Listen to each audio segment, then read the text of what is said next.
आप लोगों ने क्वेश्चन देखे थे क्या जो मैंने शेयर किए थे ग्रुप में?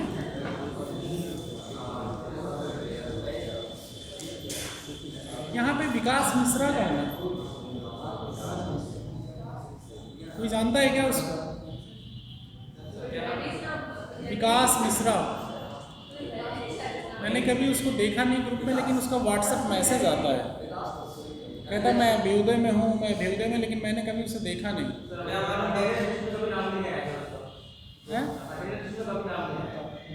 अटेंडेंस शीट में भी नाम नहीं है।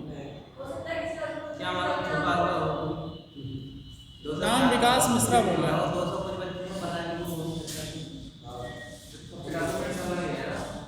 क्योंकि उसके व्हाट्सएप आते रहते हैं, वो हमेशा कुछ ना कुछ मांगता रहता है। मैं मिला नहीं हूँ कभी उससे, इसलिए पूछ रहा हूँ। क्योंकि मैंने उससे कहा कि टेलीग्राम ग्रुप तो मैंने बनाया हुआ, वहाँ पे सारे मटेरियल रहते हैं बीच बीच में अपने। वो बोला मैं टेलीग्राम पे हूँ। मैंने कहा किसी बच्चे से कांटेक्ट करके अपना ज्वाइन करो।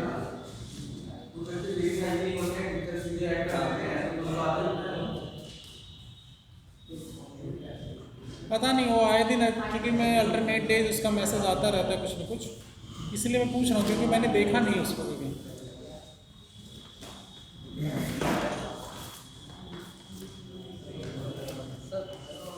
जी क्या है? गुड है ना, देखो बढ़िया जी, प्रिंट आउट कराएंगे। पढ़े कि नहीं इसको? अच्छा, कौन ले आया? अरे बहुत सही, अच्छा काम किया।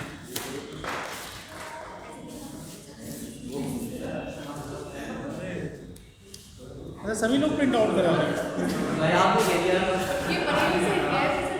अच्छा, वहाँ सस्ता पड़ेगा। गुड।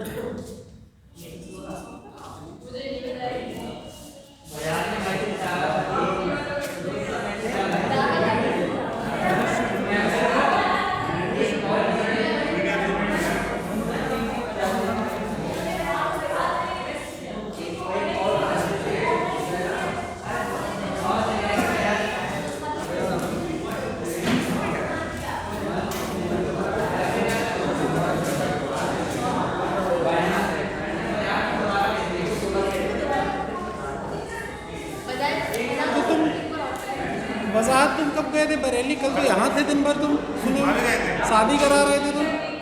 आपने क्या देख लिया? हेमंत आया था ना? हेमंत आए थे ना यहाँ पे एक आध बार। आप भी तो आए थे। नहीं नहीं हुआ था प्रोग्राम में, हुए थे, गए थे, आ गए जल्दी, आ गए थे जल्दी। अच्छा, तुम आ गए थे।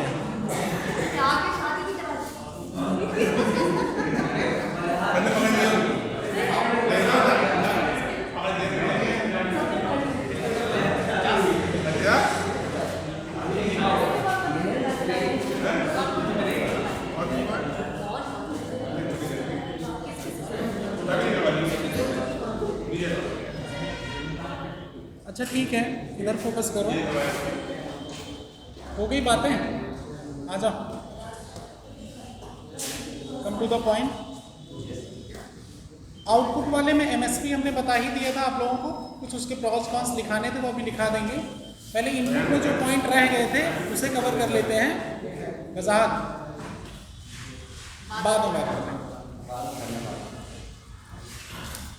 इरिगेशन, एक्चुअली में इनपुट वाले पॉइंट बचे थे ना, सीड और इरिगेशन हमारी समझ से रह गया था।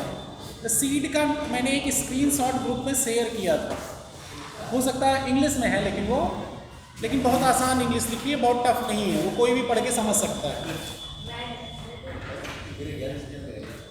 और एमएसपी का फार्मूला लिखा था जो सीएसीपी रिकमेंड करता है, वो भी ग्रुप में देखो शेयर है, स्क्रीनशॉट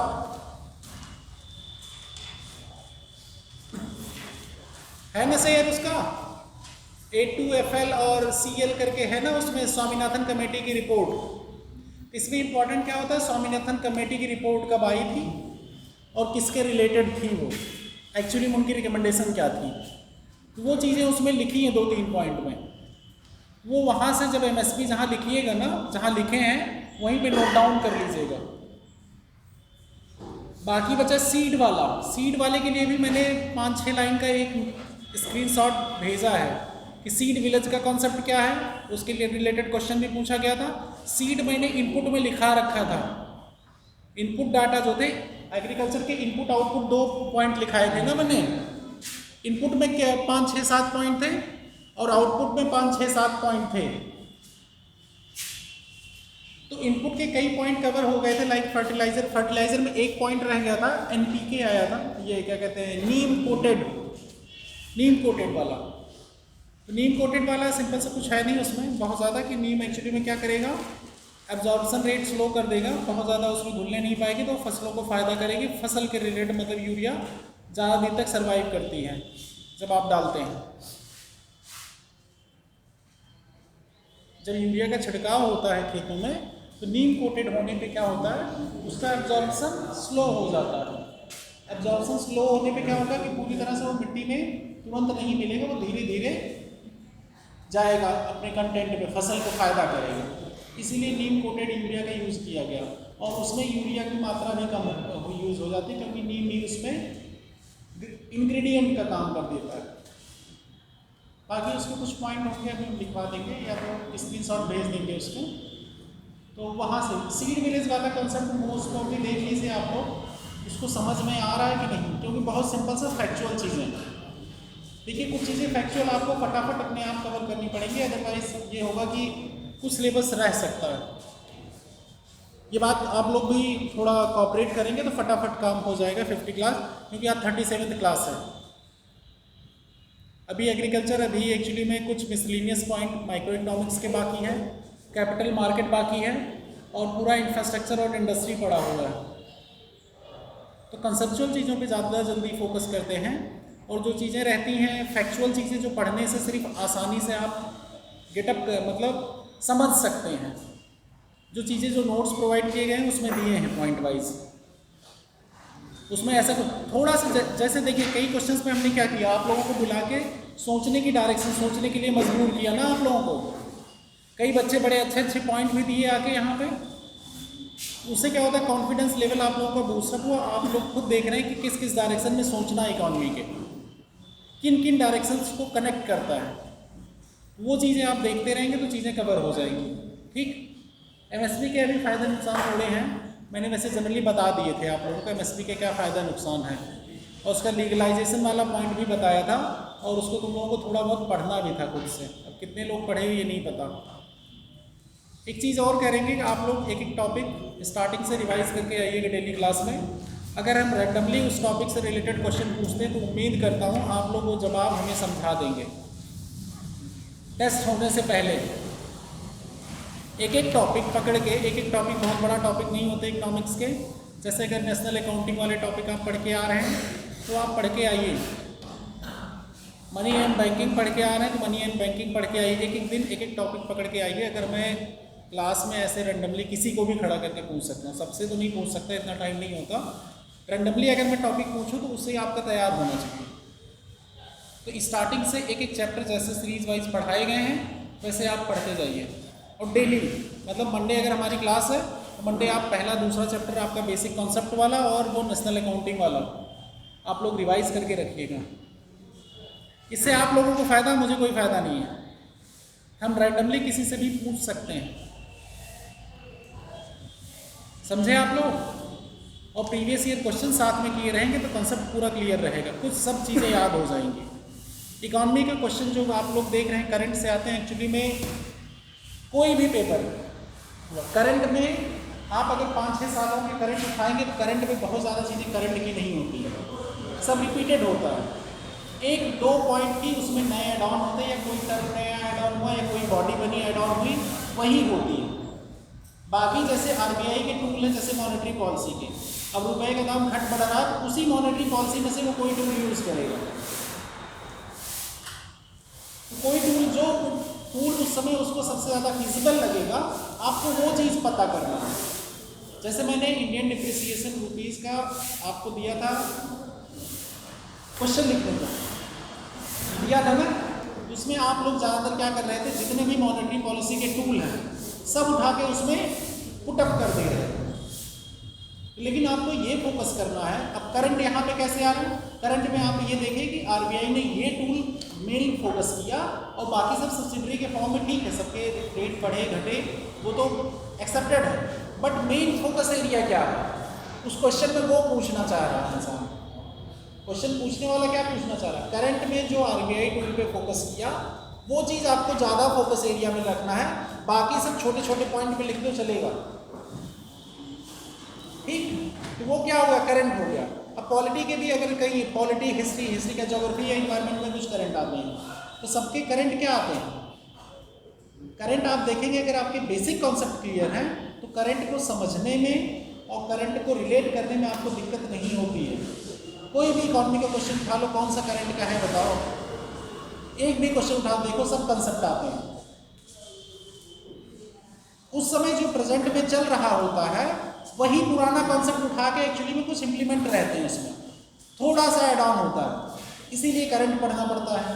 उस समय कौन सी पॉलिसी यूज हुई, कौन सा टर्म चल रहा है बहुत ज़्यादा, और कौन सी इकोनॉमी क्या है, साइकिल है ना, बिजनेस साइकिल हम पढ़ाए थे ना आप लोगों को, बिजनेस साइकिल पढ़ाए थे ना, एक बूम की साइकिल थी, रिसेशन थी, फिर डिप्रेशन था, फिर रिकवरी थी, ये साइकिल इकोनॉमी की है पूरी। इसमें जब अप एंड डाउन होता रहता है उसी हिसाब से क्या है सारे इकोनॉमिक कॉन्सेप्ट यूज होते रहते हैं। अब कोई जैसे बॉडी है, मान लिया सेबी है, आरबीआई है या आईबीए है, इंडियन बैंकिंग एसोसिएशन, या आपका बेसल नॉर्म है, ये सब क्या है, ये सब फिक्स है ना। अगर उस समय कोई उसके रिलेटेड करंट का कुछ हैपनिंग हुई, कोई बैंक फेल हुआ, कुछ हुआ, तो उस समय क्या होंगे, तुरंत चर्चा में आ जाएंगे कि भाई रिस्क टेकिंग एबिलिटी एक्चुअली में बेसल नॉर्म्स के अकॉर्डिंग थी कि नहीं थी, तो वो चर्चा में आ जाएगी। बैंक आरबीआई रेगुलेट करता है बैंकों को, आरबीआई के जो पॉलिसीज हैं जैसे प्रॉम्प्ट करेक्टिव एक्शन S4A बताया था ना उसका मैंने ऑब्जेक्टिव, वो चर्चा में आ जाएगा। या आरबीआई कोई और पॉलिसी को अदर वे में लेके आ रही, मतलब कोई और थोड़ा वो उसमें एक आध पॉइंट ऐड कर दे रही गाइडलाइन में अपने, तो क्या हो गया, वो करंट बन गया। आप लोग रिलेट कर पा रहे हैं ना करंट कैसे बन रहे हैं। आप कभी भी 6, 7, 8 सालों के करंट देखेंगे, बहुत सी चीज़ें क्या हैं, सब रिपीटेड हैं। चाहे फिर IR इंटरनेशनल एरिना देख लीजिए, इंटरनेशनल एरिना का बेसिक क्या है, इंटरनेशनल रिलेशन अगर आप लोग पढ़ेंगे जब, तो आप लोग देखेंगे क्या है, सेल्फ इंटरेस्ट बेसिस पे सब कुछ गवर्न हो रहा है। सारी कंट्री सिर्फ अपना फायदा, ना कोई परमानेंट दोस्त ना कोई परमानेंट दुश्मन, सब कुछ क्या है, इंटरेस्ट है सबका। जिसका जहाँ पे इंटरेस्ट होगा वो अपने पैरामीटर पे किसी से दोस्ती करेगा, किसी से अलगाव करेगा, दूरी मेंटेन करेगा। तो उसके बेसिस पे आप देखेंगे चीज़ें चेंज होती रहेंगी, कुछ बेसिक पॉइंट है उसके। तो वो बेसिक पॉइंट जब आप पकड़ लेंगे तो ना आपको करंट में दिक्कत होगी ना कॉन्सेप्ट में। यूपीएससी पीसीएस जितने भी मेंस के एग्जाम हैं, अगर आपके बेसिक अच्छे से क्लियर हैं, बेसिक में कौन कौन से क्वेश्चन क्लियर होने चाहिए, व्हाट, व्हाई, हाउ, और उसके क्या क्या सिग्निफिकेंस है या उसके नुकसान क्या है, ये 3, 4, 5 क्वेश्चन अगर हर पॉइंट के आपके कवर हैं तो कोई भी आंसर्स आप बहुत अच्छा, मतलब एक टॉप मोस्ट आंसर आप लिख सकते हैं। और उसके रिलेटेड आपको फैक्ट पता हो गए, क्योंकि डाटा आपको प्रूव करना पड़ेगा ना। अगर आप बता रहे हैं कि ये फ़ायदा है तो आप वो दिखाएंगे ना, डाटा या स्कीम के थ्रू या कुछ के थ्रू आप दिखाएंगे कि भाई ये देखिए ये फ़ायदा है, ये चीज़ हो रही है अभी, या गवर्नमेंट ये स्कीम चला के ये चीज़ मतलब प्रचारित और प्रसारित कर रही है, सबके बीच तक फ़ायदा पहुंचा रही है। तो ये सब चीज़ें आसान हो जाती हैं। दूसरा एक चीज़ और बतानी थी, आप लोग टोटल ओवरऑल कितने सब्जेक्ट पढ़ रहे हैं? हिस्ट्री 4 कितने सब्जेक्ट हैं मेंस में? 6, 7 हैं, बहुत ज़्यादा है नहीं, सिर्फ लगता है ना सिलेबस देख के बहुत ज़्यादा है। बायोलॉजी, केमिस्ट्री, फिजिक्स उतना ज़्यादा नहीं है, बायोलॉजी, केमिस्ट्री, फिजिक्स, ठीक है। अब आते हैं, देखो जैसे अगर मेंस का सिलेबस उठाते हो या प्री का सिलेबस उठाते हो, आप लोगों को गिन चुन के मुश्किल से 5-6 किताबें पढ़नी है यार, उतना बड़ा सिलेबस है आपको। लेकिन आप लोगों को ये बात ध्यान में रखना है, ओवरऑल पता नहीं हो सकता किसी टीचर ने बताया है कि नहीं, कौन कौन से सब्जेक्ट साथ में पढ़ने, ये पता है आप लोगों को? नहीं पढ़ा किसी ने? पढ़ते रहो। देखिए कुछ सब्जेक्ट ऐसे हैं कि जो बहुत ज़्यादा एक दूसरे से रिलेटेड और रिलेवेंट है, वो सब्जेक्ट आपको ज़्यादातर प्रेफर करना है कि साथ में, जैसे एक सब्जेक्ट तो डेली नहीं पढ़ सकते, मतलब बोर हो जाता है इंसान, तो 2 सब्जेक्ट अगर आप पैरेलल लेके चलते हैं, फॉर एग्जांपल आपको क्या करना है, ज्योग्राफी और इन्वायरमेंट ये दोनों साथ में पढ़ने हैं हमेशा। इकोनॉमी का एग्रीकल्चर पार्ट या इंफ्रास्ट्रक्चर पार्ट भी उसी के साथ ऐड कर देना। उसके बाद आती है मॉडर्न हिस्ट्री। मॉडर्न हिस्ट्री जब भी पढ़िए, पॉलिटी भी साथ में पढ़िए। मॉडर्न हिस्ट्री और पॉलिटी जब आप साथ में पढ़ते हैं तो आपके वो जितने एक्ट और काउंसिल एक्ट ये सब चीज़ें हैं आप इंटरलिंक कर पाते हैं। कैसे हमारे कॉन्स्टिट्यूशन का डेवलपमेंट हुआ, क्या कहाँ से आया, तो जैसे आप हिस्ट्री मॉडर्न हिस्ट्री पढ़ के ख़त्म करेंगे तो आपको दिखेगा काफ़ी चीज़ें क्या है पॉलिटी की स्टार्टिंग की उसी से रिलेटेड आई हुई है। आप लोगों की ये चीज़ें इंटरलिंकिंग पता होनी चाहिए ना। आप लोग पूछते हैं ना टीचर बताएगा। हिस्ट्री, एंशिएंट हिस्ट्री पढ़ रहे हैं तो कल्चर उसके साथ पढ़िए। एंशिएंट और मेडिवल जो पढ़ रहे हैं आप, एक्चुअली में क्या पूछता है उसमें, कल्चरल पार्ट ज़्यादातर पूछता है ना, तो कल्चरल पार्ट उसकी कवर करिए। Culture plus ancient history, medieval history, और उसके एडमिनिस्ट्रेटिव पार्ट को देखिए। हाँ, यूपी पीसीएस के लिए देखेंगे और स्टेट पीसीएस के लिए तो उसमें फैक्चुअल चीज़ें भी बहुत पूछता है। इवन यूपीएससी भी पूछने लगा है। कुछ क्वेश्चन टफ ऐसे आते हैं हिस्ट्री के या किसी भी टॉपिक के, तो 1-2 क्वेश्चन के पीछे मत परेशान होइए। 1-2 क्वेश्चन आपको हर सब्जेक्ट में कभी कभार सबको ऐसे मिल जाएंगे, बट आपका सिलेक्शन किस पे होना है, कंपटीशन पे। आपके आसान वाले क्वेश्चन एक भी गलत नहीं होने चाहिए। एक भी क्वेश्चन आपके आसान वाले गलत नहीं होने चाहिए। ठीक, अब इंटरनेशनल रिलेशन पढ़ रहे हैं, उसके साथ आपकी जो इंटरनल सिक्योरिटी है प्लस डिजास्टर वाला आप ज्योग्राफी के साथ ऐड कर सकते हैं। लेकिन इंटरनल सिक्योरिटी हुआ और आईआर हुआ, जब आप साथ में पढ़ेंगे तो बहुत सी बॉडियाँ इंटरकनेक्टेड दिखेंगी आपको। कुछ चीज़ें वर्ल्ड लेवल पे जैसे टेररिज्म है तो इंटरनेशनल रिलेशन में भी वो आता है। अब इंटरनेशनल रिलेशन में आप लोग देखेंगे कि इकोनॉमिक सिक्योरिटी, स्ट्रेटेजिक सिक्योरिटी, अपने बॉर्डर की सिक्योरिटी, इन सब चीज़ों पे मेन फोकस एरिया होता है। जॉब क्रिएशन, बायलैटरल, ये सब किस लिए किया जाता है, हमें अपनी इकोनॉमी मजबूत करने के लिए, अपने पीपल के भलाई के लिए, यही सब। तो अब इंटरनल सिक्योरिटी में देखेंगे जो चीज़ें फैलती जैसे नक्सलवाद है या प्रॉक्सी टेररिज्म है या प्रॉक्सी वार है, तो ये सब चीज़ें इंटरकनेक्टेड रहेंगी अगल बगल के देशों से। आपके अगल बगल के देश की क्या कंडीशन है, तो आप इंटरनेशनल रिलेशन में वो पढ़े होंगे ना, किस देश के साथ हमारी कैसा रिलेशन है, उसका क्या इम्पैक्ट उस बॉर्डर पे पड़ने वाला है। अगर बांग्लादेश के साथ अच्छे रिलेशन है तो उस एरिया को हमें आसान होगा प्रोटेक्ट करना। ये चीज़ें आप इंटरलिंकेजेस मेक करके जब पढ़ते हैं तो आपके लिए बहुत सी चीज़ें आसान हो जाएंगी उसी समय कवर करना। और ये सब फोकस फॉर्म में करिए। जितने लोग भी सीरियस हो, अगर देना है यूपीएससी इस बार तो ढंग से करिए, मेहनत करिए उस पर। ये नहीं कि ठीक है टीचर जितना पढ़ा रहे हैं जो पढ़ा रहे हैं, लेकिन कुछ चीज़ें आपको खुद की अपनी इनोवेशन करने हैं, मेहनत आपको करना है। अब जैसे इरिगेशन और एग्रीकल्चर का टॉपिक कहाँ कहाँ पे मिलेगा आपको, इन्वायरमेंट में मिलेगा, ज्योग्राफी में मिलेगा, मिलेगा ना, हिस्ट्री में भी मिलता है। इकोनॉमिक ज्योग्राफी क्या इकोनॉमिक हिस्ट्री ऑफ इंडिया पूछा होता है ना, आता है ना टॉपिक, क्या क्या इकोनॉमिक क्या क्या कॉन्सिक्वेंसेज हुए थे, डिफरेंट एग्रीकल्चर इकोनॉमी, उस समय पॉलिसी आई थी ना, परमानेंट सेटलमेंट, रैयतवारी और क्या कहते हैं महलवारी, ये सब आया था ना। उस समय सूखा पड़ता था, फेमिनाइन होता था, उस समय क्या नाम, इंडिगो रिवॉल्यूशन क्या था, और डिफरेंट काइंड ऑफ फसलों का क्या नुकसान हुआ, कैसे उसका ग्रोथ नहीं हुआ। तो ये सब चीज़ें क्या, जब आपको हिस्ट्री पता होगी, मॉडर्न हिस्ट्री से आप उठ के आए, तो आप वो चीज़ें जब आगे बढ़ रहे हैं उसमें एग्रीकल्चर में अभी के टाइम पे, तो आप क्या इंटरलिंकेजेस मेक कर पा रहे हैं ना। आपको एससी लिखने को आ गया तो आपके पास हिस्टोरिकल पार्ट भी है, आपके पास करंट का भी पार्ट है, दोनों इंटरलिंक कर दिए ना। कहीं भी मेडिवल हिस्ट्री में आप पढ़े होंगे फिरोज शाह तुगलक ने एक्चुअली में बहुत ज़्यादा काम किया था, इरिगेशन पे कैनाल वगैरह बनाए थे ना, पढ़ा रहा होगा ना, मेडिवल हिस्ट्री पढ़ लिए, पढ़ा दिया है सर ने हमारी समझ से, उस समय पढ़ा रहा होगा, तो उनकी कुछ पॉलिसियाँ भी आगे कोट कर सकते हैं। या उसके पहले देखे होंगे चंद्रगुप्त टू या चंद्रगुप्त मौर्य ने एक्चुअली में एक लेक बनाई थी ना, सुदर्शन लेक, किसने बनवाई थी, बनवाई किसने थी, ठीक है, जिसने बनवाई हो चलो वो कंसेप्ट, लेकिन वो उसका पर्पस क्या था, इरिगेशन ये सब रिलेटेड था ना। ओके, हमारा भी मेन पर्पस उसे कनेक्ट करवाना है आपको, ठीक है।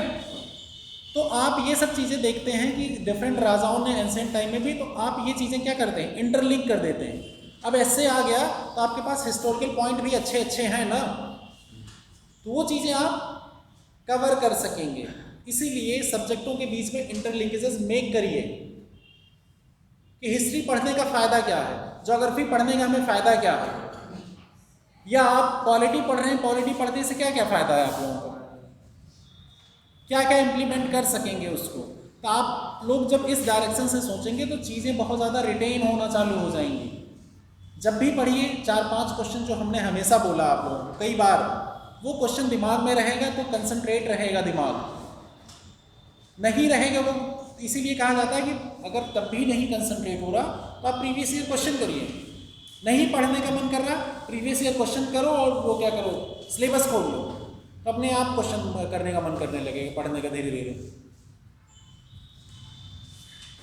टाइम को अपने अननेसेसरी चीज़ों में इन्वॉल्व होने से बचाइए। अभी जो यूथ की एनर्जी है उसको आपको पढ़ाई पे इंडल्ज कराना ही कराना है किसी भी हाल में, तो ये प्रोडक्टिव निकलेगा, अदरवाइज प्रोडक्टिव नहीं निकलेगा। और कैसे टाइम निकल जाएगा, 1 साल 2 साल 3 साल नहीं पता चलेगा। फिर बाद में घर वाले प्रेशर करने लगेंगे बहुत सी चीज़ों का, और आप खुद फ्रस्ट्रेट होंगे चीज़ों से। तो अभी जो एनर्जी है उसको किसी भी हाल में यूटिलाइज करिए प्रॉपर वे में। तो जो सब्जेक्ट हमने आपको बताया, कौन कौन से सब्जेक्ट समझ में आए, इंटरलिंकेजेस कैसे हैं, पॉलिटी के साथ क्या पढ़ोगे, मॉडर्न हिस्ट्री कनेक्ट होगी, और इसका एग्रीकल्चर क्या कहते हैं, ज्योग्राफी के साथ environment and disaster management cover होगा ना उससे। इसी तरह एक्चुअली में आप लोगों को चीज़ें कवर करनी है, ऐसे पढ़ेंगे तो चीज़ें आसानी से आप इंटरलिंक कर पाएंगे। इवन अगर सब्जेक्ट नहीं स्टार्ट हुए तब भी आप पढ़ना अपना स्टार्ट कर दीजिए, अभी छोड़िए मत, अब टाइम नहीं बच रहा। चलिए आते हैं इरिगेशन वाले पॉइंट पे। इरिगेशन की क्या करनी, इरिगेशन है क्या, सिंचाई, सिंचाई ना, ये तो हिंदी हो गई। हाँ, पानी देना फसलों को। अब इंडिया एक्चुअली में कितना % पॉपुलेशन है हमारी, लगभग 17.5% वर्ल्ड की है ना, लगभग 17% के आसपास। और जबकि हमारे पास वाटर रिसोर्सेज का एक्सेस कितना है, अराउंड 4%, 3.5% या 4% के अराउंड है। मतलब एक बार देख लीजिएगा चक्कर, अराउंड 4% अप्रॉक्सीमेशन में, ठीक। और इंडिया का क्षेत्रफल कितना है पूरे वर्ल्ड का, 2.4% अराउंड, ठीक। अब जब सिंचाई का हम देखते हैं, पानी का हमें क्या करना है, एक जुडिशियल यूज करना है, judicious use.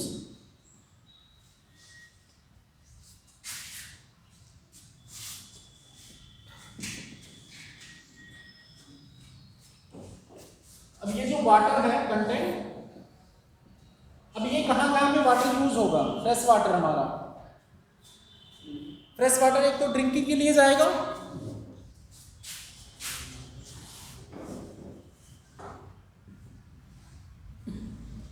Industrial purpose, drinking या डोमेस्टिक यूज लिख दो, इसको ज्यादा बेटर रहेगा।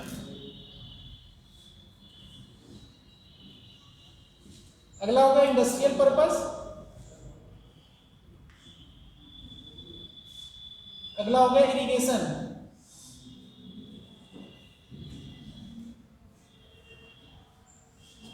सबसे ज्यादा पानी कहाँ यूटिलाइज हो रहा है, इरिगेशन में लगभग 80% के आसपास यूज हो रहा है ना। देखा है डाटा कहीं पे, अराउंड लगभग 70 to 80% के बीच में है। उसके बाद इंडस्ट्रियल है, फिर डोमेस्टिक यूज है। डोमेस्टिक यूज में क्या क्या आएगा, पीने, नहाना, खाना, जानवरों, ये सब आता है ना सबके लिए। और इरिगेशन में कितना पानी यूज होने का मेनली रीजन क्या है, चाइना में देखेंगे कुछ 300 लीटर या 350 लीटर पे ही धान की खेती हो जाती है, कुछ 1 क्विंटल, मतलब एक कोई पैमाना है, और इंडिया में वही 1000-2000 के आसपास लगता है। तो कहीं कहीं वेस्टेज है ना। तो इस इरिगेशन में जो वाटर यूज हो रहा है, इसको वाटर एफिशिएंट बनाने के लिए इसको रैशनलाइज करना पड़ेगा ना, कि इसका प्रोडक्टिविटी भी बढ़े और साथ में पानी की बचत भी हो, नॉर्मल यूज हो। अब सबसे ज़्यादा इरिगेशन के साधन क्या क्या है? आप लोग लिखते चलिए चीज़ें, क्योंकि देखिए ये चीज़ें लिंकेजेस आपको मेक करनी है, हम लिखाएंगे नहीं पॉइंट। ये पॉइंट आपको नोट डाउन करते चलिएगा जैसे आपको समझ में आ रहा है चीज़ें, जिस वे में और जिस वे में आप याद कर सकिए अपने वे में। ठीक, इरिगेशन के क्या क्या वे हैं, मतलब कौन कौन से साधन हैं?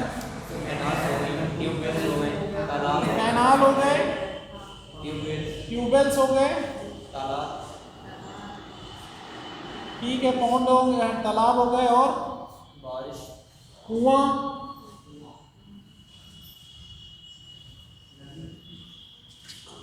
कैनाल उसी से निकल के आती है ना, नदी से ही ना, कैनाल लिखा था। कुछ अदर संसाधन भी होते हैं। अदर संसाधन कोई बताए हमें क्या होता है? नलकूप से भी छोटी मोटी सिंचाइयाँ होती हैं, माइक्रो। अब ये जो साधन है, कुआं लिख दिए सर, कुआं लिख दिए। ये जो संसाधन है, इनके थ्रू एक्चुअली में क्या होता है, इरिगेशन के लिए मतलब सिंचाई के लिए ये साधन प्रोवाइड करते हैं। अगर हम यूपी की बात करें तो सबसे ज़्यादा नलकूप, ट्यूबवेल, तो और उसके बाद फिर क्या आता है, कैनाल, फिर आते हैं अदर साधन, तालाब वगैरह। लेकिन यही जब पठारी एरिया में जाते हैं तो वहाँ जैसे कुछ और, कैनाल का देश कौन सी कंट्री कही जाती है? पाकिस्तान ना। जमलगांव हुआ तो सारी कैनाल उधर चली गई, लगभग नदियाँ थी ना उधर से। अपने यहाँ कुछ कैनाल बची हैं, बाद में कई कैनाल बची हैं। यूपी की सबसे पुरानी कैनाल कौन सी है? गोमती। तो सबसे लंबी है गोमती। गोमती कैनाल है, ये तो हम आज पहली बार सुन रहे हैं।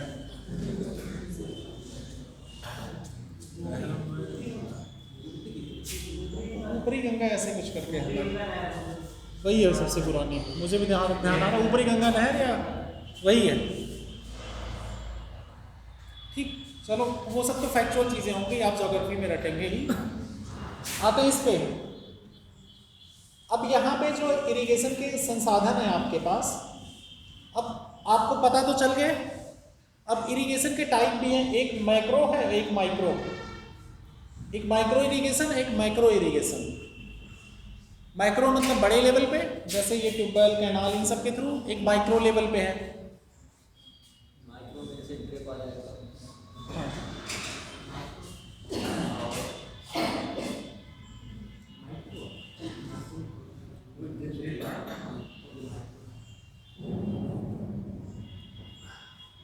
माइक्रो हो गया। मैक्रो में आपके ये साधन हो गए। माइक्रो में हो गया ड्रिप इरिगेशन एंड स्प्रिंकलर।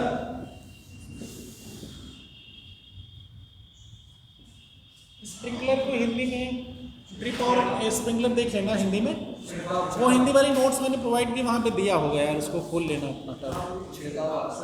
ठीक है, आप लोगों ने देखा कभी पार्क वगैरह गए होंगे, चिड़ियाघर गए होंगे, तो पाइप के फॉर्म में एक लंबा सा डंडा खड़ा रहता है, वो ऐसे ऐसे नाचता रहता है। जब भी पानी जाता है उसमें नोजल लगा होता है ऊपर, नोजल लगा रहता है, वो अपने आप राउंड करता रहता है चारों तरफ पानी ना, वो चीज़ें कवर होती रहती हैं उससे। ठीक है, अब आते हैं इसके जुडिशियस यूज पे। जुडिशियस यूज क्या होता है, यहाँ पे वापस आते हैं, कहाँ पे गए? जुडिशियस यूज करना है ना हमें वाटर का। ओवर इरिगेशन से नुकसान क्या है, पहले ये देखते हैं।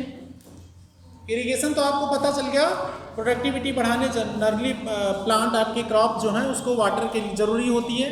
हमारी क्या है, लगभग 50% या 60% खेती किस पे डिपेंडेंट है? रेन फेड है। वर्षा आधारित, मानसून आधारित।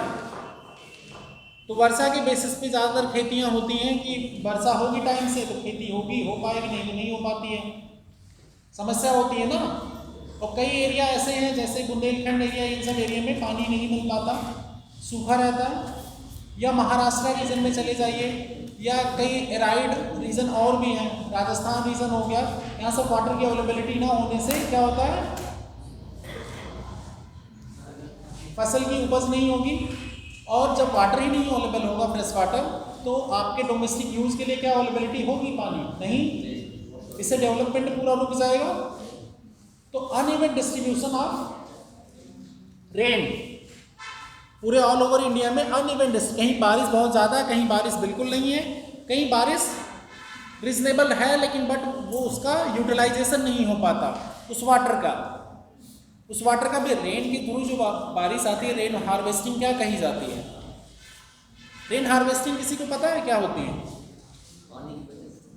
रेन का एक्चुअली में क्या है, डिस्ट्रीब्यूशन। ये सब सारे पॉइंट आप लोग लिखे हैं ना, अब एक एक पॉइंट हम कवर करेंगे। वो तो हिंदी बता रहे हैं आप यार। अच्छा, आप लोगों से पूछो कुछ तो आप उसकी हिंदी बता के बस बता दीजिए।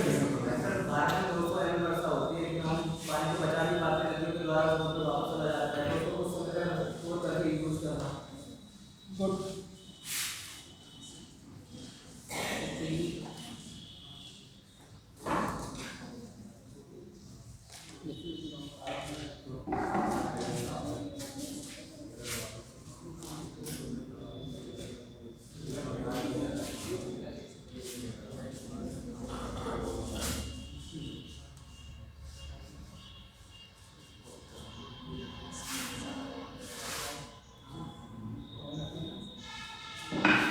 अब जैसे देखो इंडिया में क्या है, पूरा डिस्ट्रीब्यूशन हर जगह सेम तो है नहीं। कुछ एरिया एक्चुअली जैसे यूपी वाला एरिया देख लिया जाए, यूपी में लगभग बारिश तो होती है कुछ रीजन में, कुछ रीजन में नहीं होती है। या नीचे इन सब रीजन में तो बारिश है एविडेंस। यहाँ भी एक्चुअली में जो वेस्टर्न घाट वाला एरिया है, यहाँ भी बारिश अच्छी है। वेस्टर्न घाट के कौन से, पश्चिमी साइड में। लेकिन जो ये वेस्टर्न घाट वाली पहाड़ी है, इसके लीवर्ड साइड में, मतलब ये मानसून यहाँ से आता है, यहाँ पे बारिश तो करा देता है इस वाले घाट पे, मतलब वेस्टर्न कोस्ट पे। लेकिन जस्ट ये पहाड़ी के इधर वाला एरिया, ये क्या होते हैं, एराइड रीजन हो जाते हैं, ये शैडो एरिया आते हैं। मानसून आप लोगों को पढ़ाया गया है?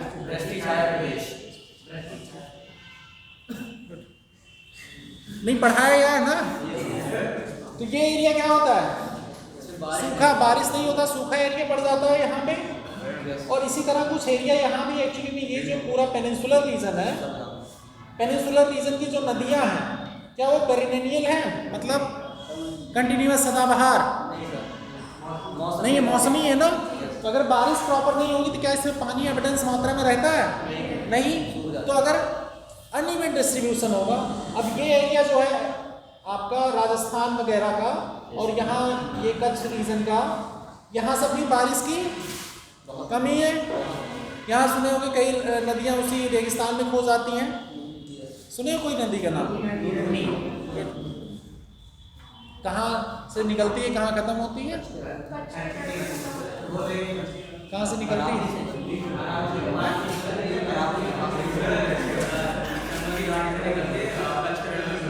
कहाँ? चंबल की घाटी से?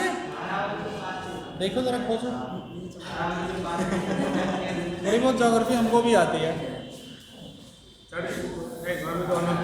ना।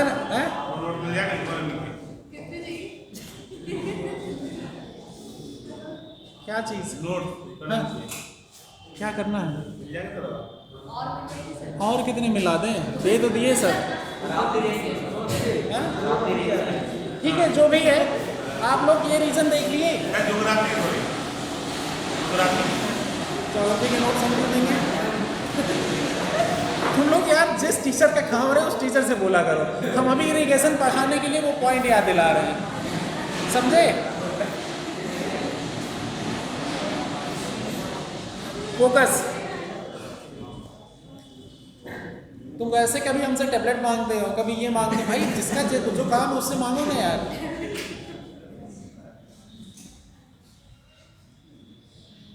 ये रीजन भी क्या है, सूखाग्रस्त है, रेगिस्तान है ना। तो यहाँ पे एक इंदिरा गांधी कैनाल का नाम सुने ही हो, बढ़ा हुआ है। तो ये चीजें क्या है, अनइवन डिस्ट्रीब्यूशन। अब रेन का अगर अनइवन डिस्ट्रीब्यूशन है तो रेन का हार्वेस्टिंग क्यों कहा जा रहा है?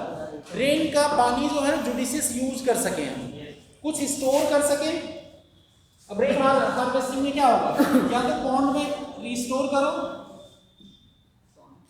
पॉन्ड वगैरह हो गया, या बोरिंग सिस्टम बना के इसको वापस ग्राउंड वाटर रिचार्ज कर दो।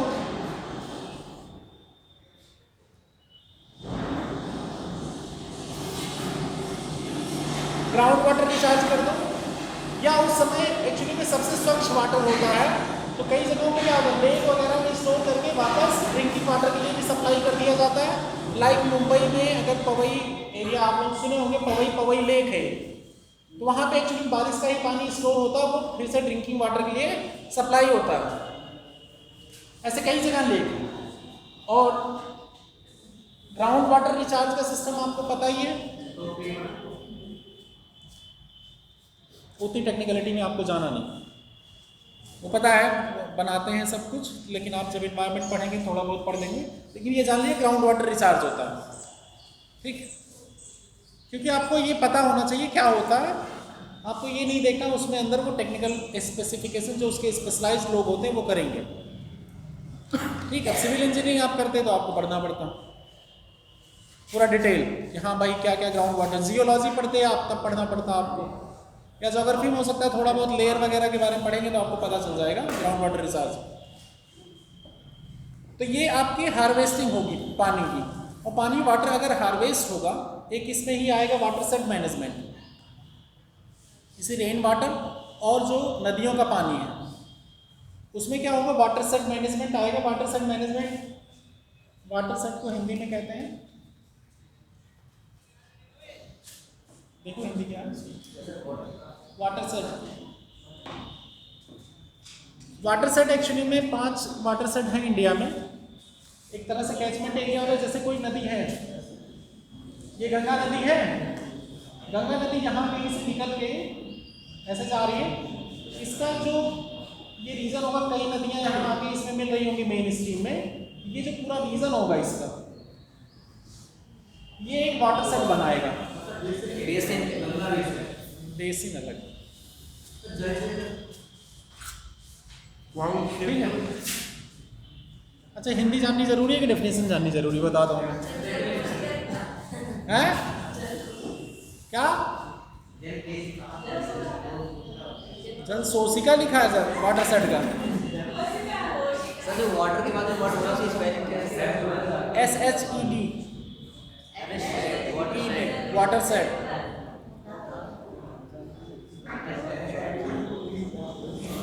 ठीक है, वाटर सेट मैनेजमेंट होता है कि जो बारिश का पानी है प्लस नदियों की जो स्ट्रीम है, जल विभाजक ना, अब सही है, जल विभाजक। तो अब देखिए जल विभाजक भी नहीं समझ में आएगा क्या होता है, इसलिए डेफिनेशन समझो ना, फोकस। ये एरिया जो है वाटर सेट मैनेजमेंट के थ्रू भी क्या होगा, वाटर की हार्वेस्टिंग एक्चुअली में प्रॉपर मैनेजमेंट, और वाटर सेट मैनेजमेंट में आएगा आपका ये एरिया में इरिगेशन, जितने लोग रह रहे हैं उनको पानी मिल रहा है कि नहीं, पानी एक्चुअली कहीं से दूषित नहीं हो रहा है, प्रॉपर जो एक्चुअली में यहाँ पे फॉरेस्ट वाले हैं, मतलब पेड़ पौधे, उन सब की सुरक्षा है, उन सबको पौधे नहीं मिल रहे हैं, मतलब पानी मिल रहा है कि नहीं, कैनाल का प्रॉपर, और स्ट्रीम में कहीं मतलब क्या होता है कई बार सेडिमेंट जमा हो जाते हैं, तो स्ट्रीम प्रॉपर जाके मिलेगी नहीं रिवर में।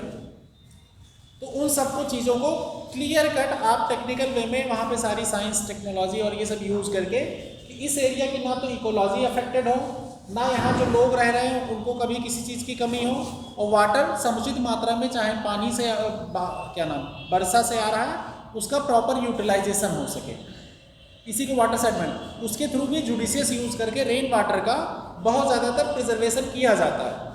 तो इस एरिया में जो खेती वगैरह होगी उसके लिए काफ़ी हद तक जो स्ट्रीम में वाटर जाने वाला है तो उसको मैनेज किया जा सकता है। ठीक, ये तो हो गया रेन फेड के बेसिस पे आपको हमने ये समझाया। अब आते हैं इरिगेशन के जो नुकसान है। ओवर इरिगेशन में क्या हो रहा है, एक तो वाटर का,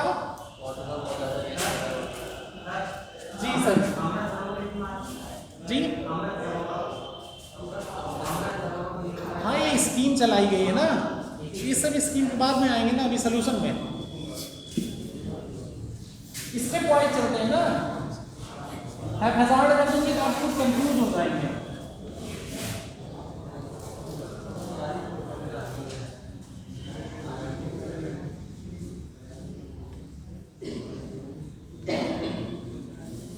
देखिए इसमें ज्योग्राफी लिंक हो गई कि नहीं आपके एग्रीकल्चर में, ठीक। अब इरिगेशन में नुकसान क्या क्या है आपके ओवर इरिगेशन से।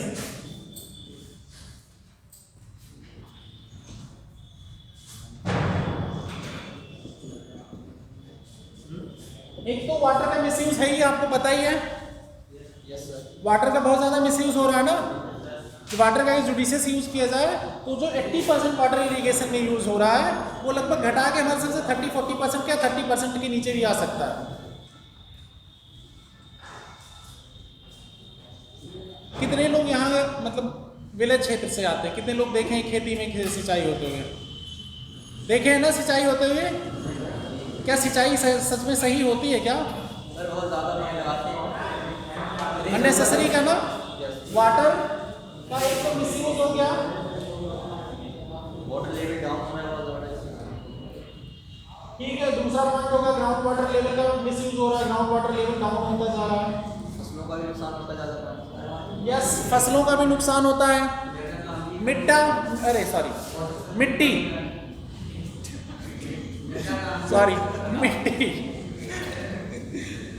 सॉइल एक्चुअली में, या बोलते बोलते कभी कभार वर्ड एक्चुअली में निकल जाते हैं, सॉरी उसके लिए। मिट्टी एक्चुअली में क्या होती है, क्षारीय हो जाती है। ओवर इरिगेशन से क्या होता है कि इसमें जो फर्टिलाइजर या ऊपर की परत है वो सब बह जाता है या एक्यूमुलेट हो जाता है, तो मिट्टी ज़्यादातर क्षारीय होती जाती है। बहुत ज़्यादा अगर बारिश हो जाए, बहुत ज़्यादा सिंचाई हो तो ज़्यादा पानी से। यस, तो वो सब चीज़ें, ये तो मेन पॉइंट हो गए। कुछ पॉइंट आप लोग जब पढ़ेंगे तो और भी चीज़ें आ जाएंगी पॉइंट, ये मेजर पॉइंट हो गए। अब इस पे आते हैं। अब जब वाटर का मिसयूज आप लोग कर ही रहे हैं, इसके लिए क्या यूज़ कर रहे हैं? ट्यूबवेल, पहले ट्यूबवेल यूज़ करते हैं, अभी तो ज़्यादा ट्यूबवेल यूज़ हो रहे हैं ना। ट्यूबवेल पे आते हैं। ट्यूबवेल चल किससे रही है? बिजली से।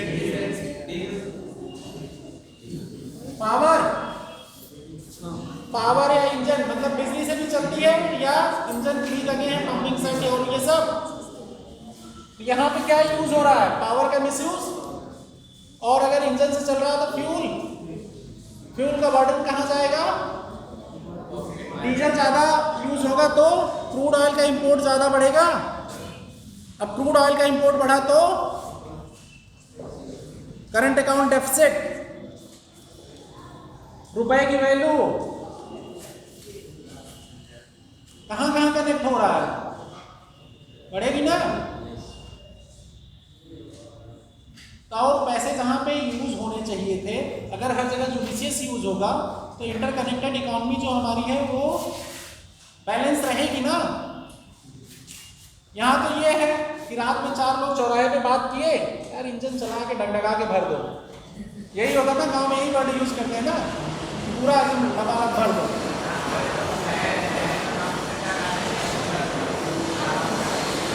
और दूसरा, अगर किसी ने कम भरा है, यार आप अपने खेत में ढंग का पानी नहीं भरे, कुछ कम लग रहा है। मतलब कोई भी रैशनल यूज कम होता, ज्यादातर इमोशंस का यूज होता है। अगर यहाँ पे जुडिशियस यूज हो, कितने पानी की रिक्वायरमेंट है, अब ये जुडिशियस यूज होगा कैसे? किसान कॉल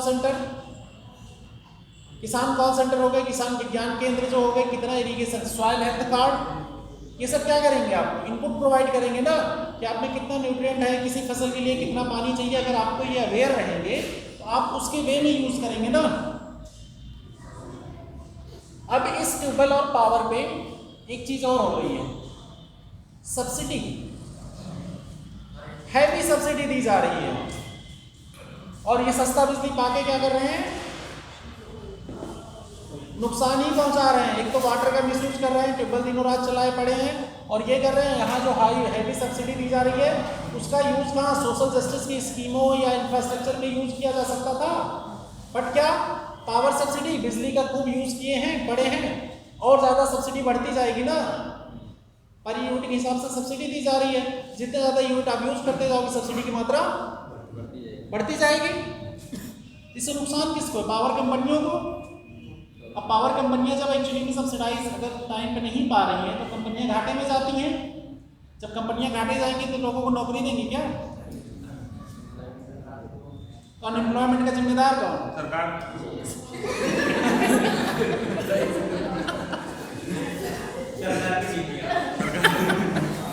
देखो ये सब होते हैं कलेक्टिव एफर्ट, ठीक। सरकार भी हम ही लोगों में से है। सरकार एक्चुअली में कुछ नहीं, सरकार क्या है कि हम ही लोगों में से है। सरकार जो बनाई गई है पावर सेंटर को एक्चुअली मैनेज करने के लिए संस्था बनाई गई। कोई एक संस्था ऐसी होनी चाहिए जो रिसोर्सेज का मैनेजमेंट करे और चीज़ों को ध्यान रखे कि कोई किसी का जस्टिस, सोशल जस्टिस स्कीमें और जो चीज़ें इक्वल डिस्ट्रीब्यूशन ऑफ चलता रहे। तो आपको क्या क्या दिखा यहाँ पे? कहाँ कहाँ इकॉनमी कनेक्ट ये दिख गई ना, उसको एरो डायग्राम में कनेक्ट कर लो। अब आते हैं कैनाल पे, ठीक है। ट्यूबवेल में ही देख लो, ट्यूबवेल में कई तरह की, एक सरकारी ट्यूबवेल पहले हुआ करती थी, पता है ना किसी को? अभी तो है सरकार है लेकिन अब कम हो गया। अब प्राइवेट बहुत ज़्यादा, सबके गांव में क्या हो गया, हर 10 कदम पे एक ट्यूबवेल सबके पास है, नल की बोरिंग है। इसमें क्या हो रहा है? ग्राउंड वाटर डिप्लीशन बहुत तेजी से हो रहा है।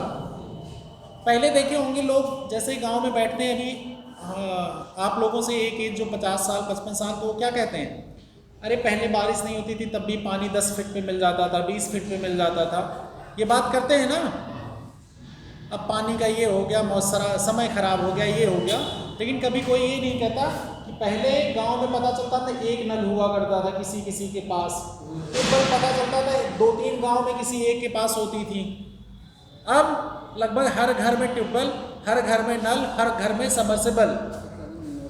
तो क्या कर रहे हैं ये? ग्राउंड वाटर लेयर के फॉर्म में जो वाटर पहले यहाँ था, एक लोग निकाल रहे थे, अभी कितने लोग निकाल रहे हैं? ये ग्राउंड वाटर यहाँ पे लेवल बचेगा क्या? नीचे चलता होता चला जाएगा। और इसका हो सकता है पोल्यूशन भी बढ़ेगा ना, जब वाटर लेवल एक्चुअली में आप करेंगे ओवर इरिगेशन से, सॉइल पोल्यूशन के साथ ग्राउंड वाटर पोल्यूशन भी होता है, रिवर वाटर पोल्यूशन भी होता है, क्योंकि ये सब फर्टिलाइजर वगैरह बहा के ले जाएंगे उसमें। और ग्राउंड वाटर में जब भी पानी ज़्यादा भरा जाएगा, पानी के अपने साथ क्या ले जाएगा नीचे? अगर ग्राउंड वाटर में जाएगा वो नीचे एक्विफर हो, नहीं एक्विफर मत जानो, एक्विफर बता, सब लोग पूछना चाहते वो तुम लोग, ये है कि नीचे अगर जाएगा वाटर तो यहाँ एक लेयर होती है जहाँ पानी पाया जाता है, उसको एक्विफर एक लेवल एक्चुअली में कहते हैं, ठीक। तो ये जो पानी जाएगा तो ये अपने साथ क्या होगा, फर्टिलाइजर्स वगैरह जो केमिकल मिले रहेंगे वो भी लेके जाएगा ना, वो नुकसान पहुँचाएगा। अच्छा, आर्सेनिक पोल्यूशन कहाँ पे है सबसे ज़्यादा, आप बताओ हमें। आर्सेनिक पोल्यूशन कहाँ पे है वाटर की वजह से है?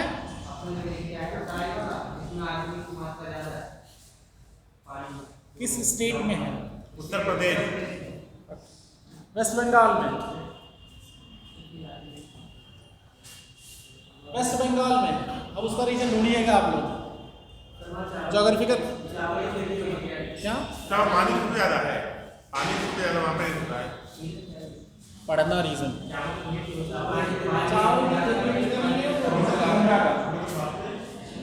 अब ये रीजन पढ़ लेना अपने आप, आपको पता चल जाएगा, हम बता देंगे बस। अभी हम लोग इस पे आते हैं, फोकस करते हैं मेन पॉइंट पे, वरना इधर उधर भटक जाएंगे, ठीक है।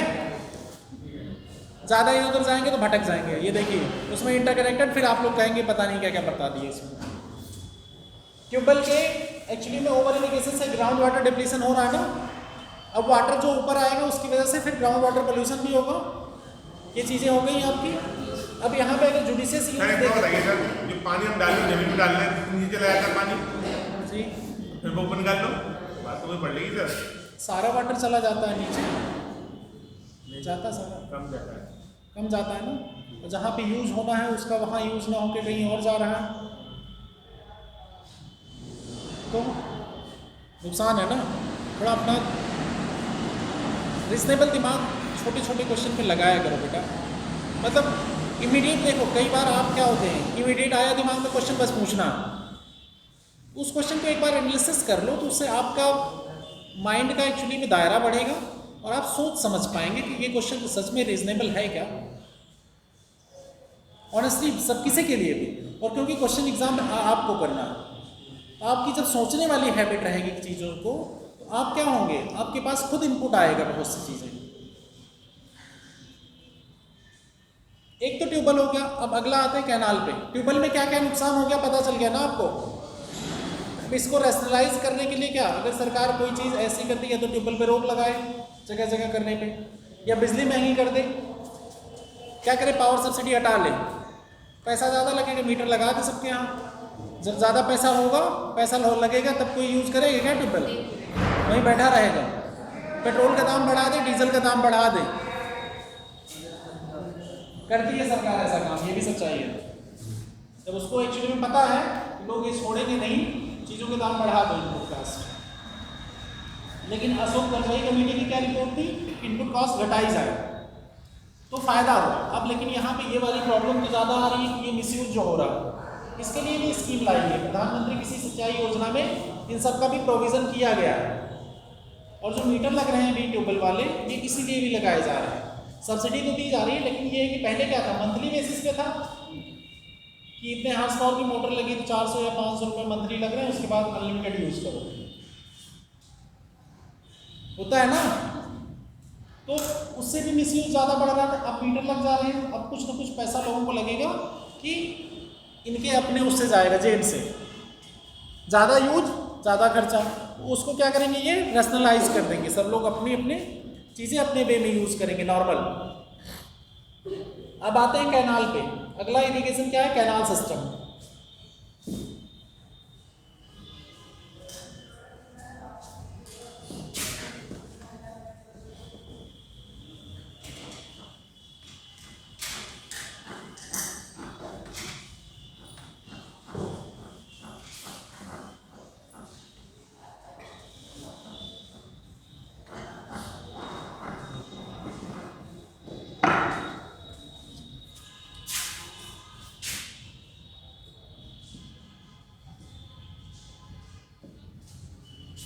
कैनाल क्या होती है, नहर, नहर, नहर, कैनाल को नहर कहते हैं हिंदी में, डेफिनेशन नहीं है, ठीक है। देखिए कैनाल क्या है, एक्चुअली में एक वाटर चैनल है जो आर्टिफिशियली बनाया गया है। क्या है, आर्टिफिशियल, कृत्रिम फॉर्म में, मतलब ह्यूमन जेनिक, मतलब आदमी बनाता है। ये नदियों का पानी क्या है, नदियाँ जैसे स्ट्रीम में बह रही, कोई नदी है, कोई स्ट्रीम है, ये बह रही है जैसे गंगा नदी है। इस रीजन में यहाँ पानी पहुँचाना है, यहाँ पानी पहुँचाना है, तो क्या करेंगे, इसको कैनाल के थ्रू कनेक्ट कर देंगे। डलहौजी ने कैनाल की स्कीम बनाई थी कि नहीं, पढ़ेगी नहीं अभी तुम लोग, वहाँ पहुँचे कि नहीं मॉडर्न हिस्ट्री में, हैं? डलहौजी पढ़ चुके ना, डलहौजी ने कैनाल पे काम किया था कि नहीं? खुद किताब से नहीं पढ़ सकते, टीचर पे डाल दिए तुरंत। हमारे सामने कोई टीचर की कभी कुछ मत कहना, बताते हैं वो तुमको पढ़ना है। हर चीज़ें देखो, किसी भी चीज़ में सबको पता है कि लिमिटेड चीज़ें हैं, पढ़ना। तुम पढ़े थे कि नहीं PWD डिपार्टमेंट, उसमें और भी चीज़ें इंटरनल आपको खोज खोज के पढ़नी थी। PWD डिपार्टमेंट पढ़ाए रहे होंगे सर वहाँ पे, ऐसा नहीं है नहीं पढ़ाए रहे होंगे, ठीक है। चलो, और अच्छा ये बताओ, कैनाल सिस्टम का मेडिकल पीरियड में किसने यूज किया था? अभी हम नाम लिए थे थोड़ी देर पहले, इतनी जल्दी भूलते हो? हाँ, तो फिर अब तक क्यों नहीं बोल रहे थे? फिरोज शाह तुगलक ने कैनाल बनवाए थे ना, कुछ काम किया था ना, तो फिर वो आवाज़ क्यों नहीं निकल रही थी, जब अभी हम मुश्किल से आधे घंटे पहले बोले हैं? बताओ जरा यार, ठीक है। तो कैनाल से क्या होगा, उन रीजन को भी कनेक्टिविटी मिलेगी जहाँ पे वाटर नहीं पहुँच रहा है। कैनाल पे खर्चा कौन सा आता है ज़्यादातर? कैपिटल कॉस्ट आती है बनवाने में, ठीक है, इसको बनवाने में ही मेन खर्चा, उसके बाद ज़्यादा रनिंग कास्ट पे उतना खर्चा कंपैरेटिवली कम है। अब लेकिन कैनाल की इरिगेशन तो है, कैनाल से एक्चुअली में इरिगेशन सस्ता है। इसके थ्रू भी कैनाल जैसे यहाँ से गई कोई मतलब रिवर है,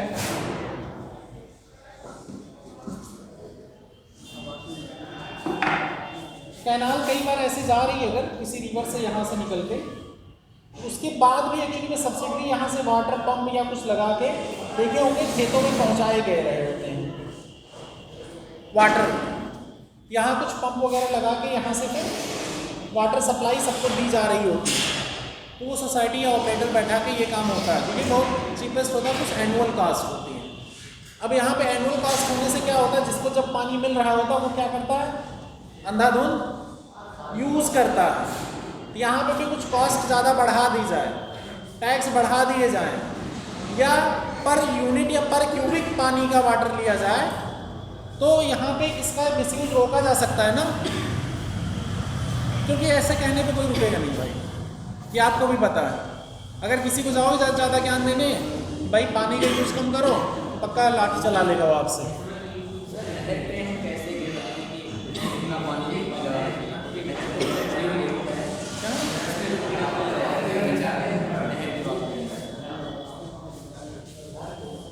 वाटर मीटर पड़े हो कि नहीं?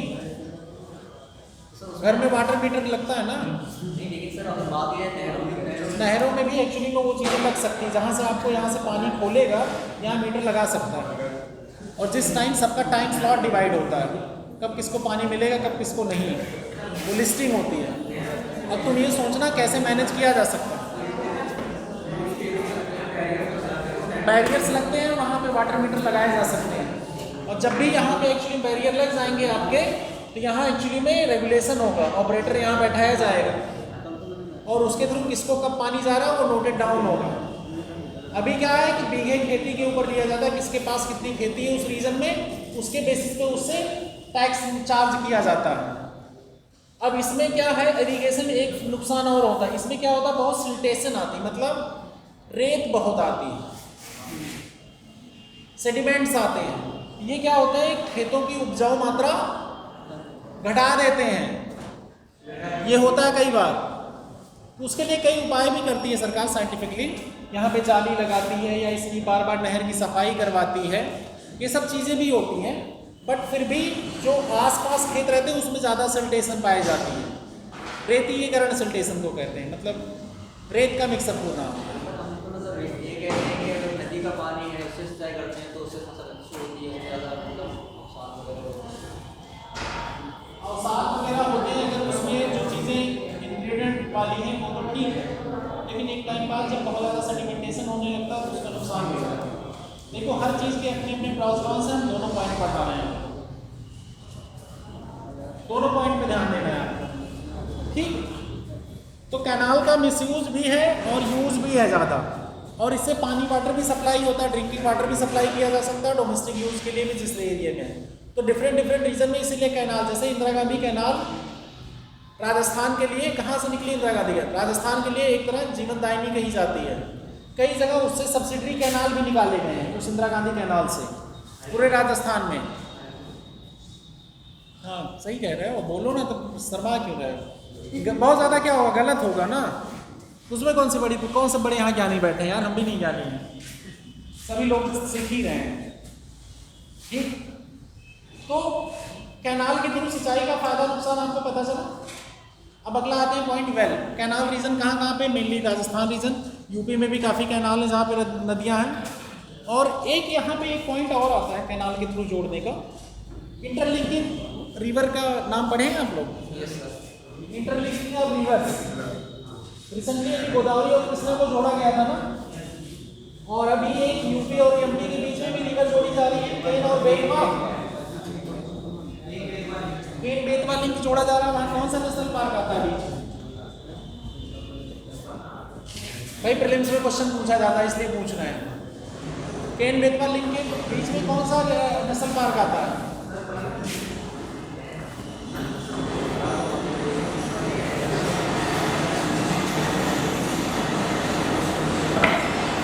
ठीक है, वो खोज लेना। तो ये लिंकिंग प्रोजेक्ट एक्चुअली में कैनाल के थ्रू जो किया जाएगा, वो बीच में क्या होगा, बीच में जो वाटर का, अब जैसे दो रिवर हैं, इनको जब जोड़ा जाएगा तो इस एरिया को पानी वाटर मिल जाएगा ना।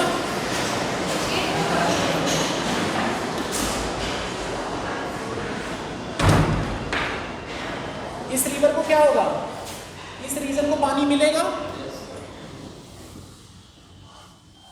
तो केन बेतवा लिंक जैसे कई है, केन बेतवा कृष्णा गोदावरी कई जगह जोड़ी गई। इससे क्या हो जा रहा है कि जो वाटर का अनइवन डिस्ट्रीब्यूशन है उसको इवन किया जा रहा है, मतलब एक समान रूप से डिस्ट्रीब्यूशन हो सके। डिस्ट्रीब्यूशन मतलब समझ रहे हैं ना, बंटवारा। बस कई बच्चे आ जाते हैं बाद में कि सर आप इंग्लिश में बोल जाते हैं ज़्यादातर, तो मैं ज़्यादातर टेक्निकल टर्म मुझे जहाँ तक याद है मैं सबकी हिंदी बताता हूँ। इंग्लिश में पढ़ाती है, इंग्लिश ही तो पढ़ा रहा हूँ मैं। तुम भी बोले थे ना कहीं जाके क्या कि इंग्लिश में पढ़ा दिया जाता है, वो हमारे समझ में नहीं आता।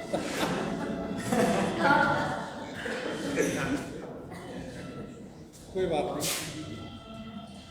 हाँ, तो ये टर्म बुरा मत मानो, ठीक है, कोई बात नहीं। जो नहीं आता वो हमसे भी बोल सकते हो, कहीं भी बोलो, ठीक है। जहाँ सही लगे तुमको वहाँ जाके बोलो, हमें कोई फर्क नहीं पड़ता। हमें जो करना है हमें पता है कि हम क्या कर रहे हैं, हमें इस सबसे फर्क नहीं पड़ता है। ये आओ इस पर, यहाँ पे एक्चुअली में क्या होगा, इकोलॉजी एक्चुअली में सबसे ज़्यादा इसमें बड़ी प्रॉब्लम हुई, इकोलॉजी प्रभावित होगी। एक्चुअली में किसी भी नदी की अपनी इकोसिस्टम होता है, किसी भी नदी का।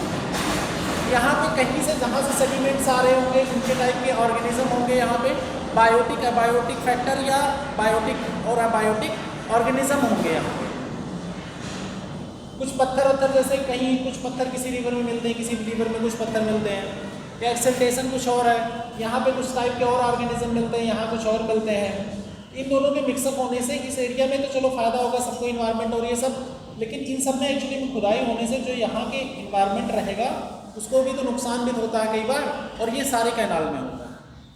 इन्वायरमेंट अफेक्ट या सॉयल वाला जो इशू होगा जिधर से जाएगी, तो ये इन्वायरमेंट अफेक्ट डिग्रेडेशन वाला थोड़ा सा पॉइंट रखा जाता है। लेकिन इरिगेशन के कैनाल के किनारे किनारे क्या लगाए जा रहे हैं आजकल, पेड़, वृक्षारोपण किया जा रहा है। ये इन्वायरमेंट को बढ़ाएगा भी एक्चुअली में। पेड़ लगा के एक्चुअली में पेड़ लगाए जा रहे हैं कैनाल के किनारे, वृक्षारोपण किए जाते हैं, रोड के किनारे किए जा रहे हैं, तो वो बढ़ाएंगे भी इसके थ्रू। एक तो देखो सबसे मेजर पॉइंट क्या होगा, जो अनइवन डिस्ट्रीब्यूशन ऑफ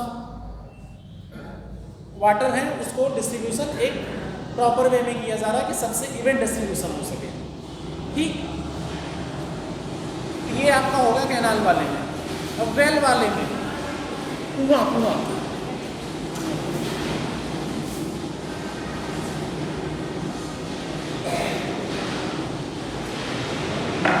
कौन सा इससे इकोनॉमिक आगे बनाते हैं, आगे आगे कॉन्ट्रीब्यूट। देखिए तराई रीजन में ज़्यादातर क्या होते हैं, तराई रीजन में ज़्यादातर पौंड तालाब पाए जाते हैं। पीलीभीत में तालाब बहुत है ना,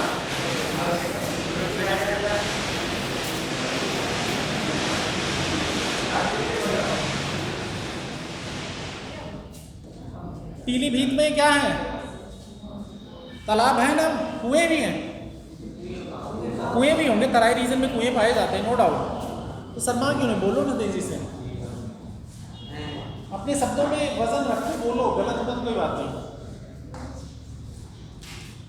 तो इसमें जो है वेल और कुएं और पौंड, तालाब भी कहाँ, तालाब पीलीभीत में ज़्यादा है ना, ये नहीं लगता आप लोगों को, अब तो लोग यहीं लोकल है ना, है ना, बहुत सारे तालाब हैं।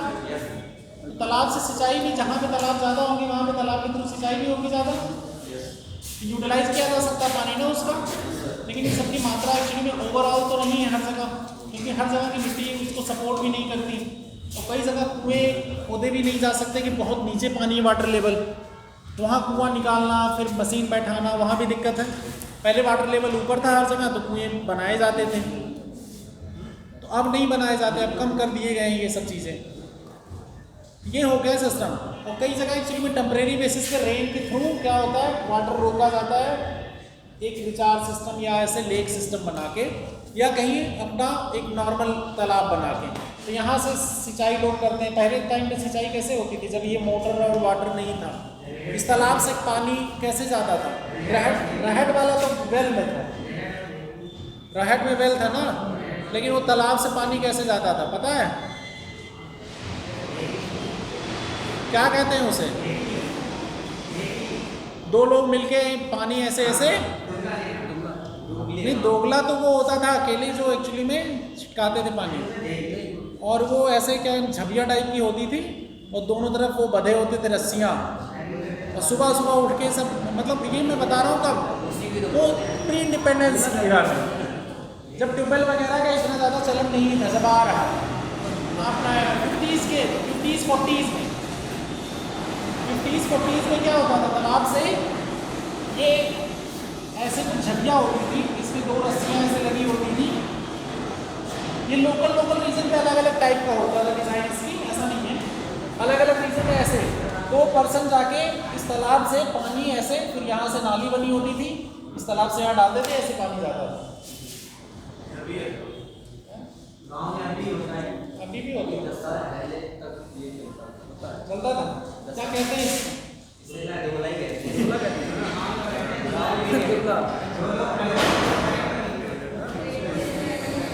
ठीक है, जो भी था मैंने एक रीज़न बता दिया, उसका एग्जैक्ट नेम मुझे भी नहीं पता है, उसका एग्जैक्ट नेम क्या है, लेकिन आपको ये आइडिया लग गया कि आप लोगों को मैं क्या बता रहा हूँ, ठीक है।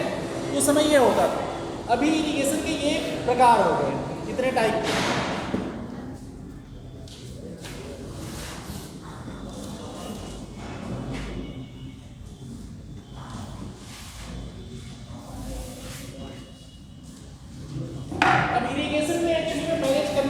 वाटर मैनेजमेंट एक्चुअली में जल शक्ति मंत्रालय बने हैं आपको, जल शक्ति मंत्रालय बनाया गया है।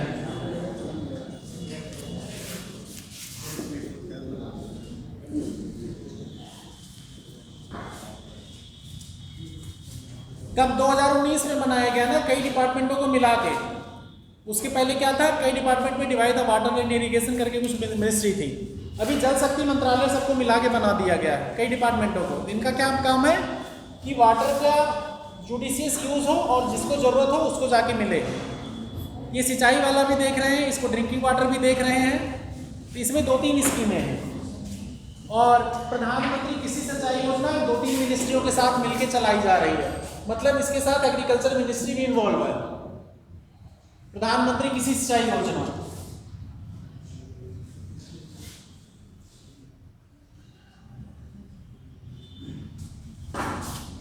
और एक दूसरा जल जीवन मिशन।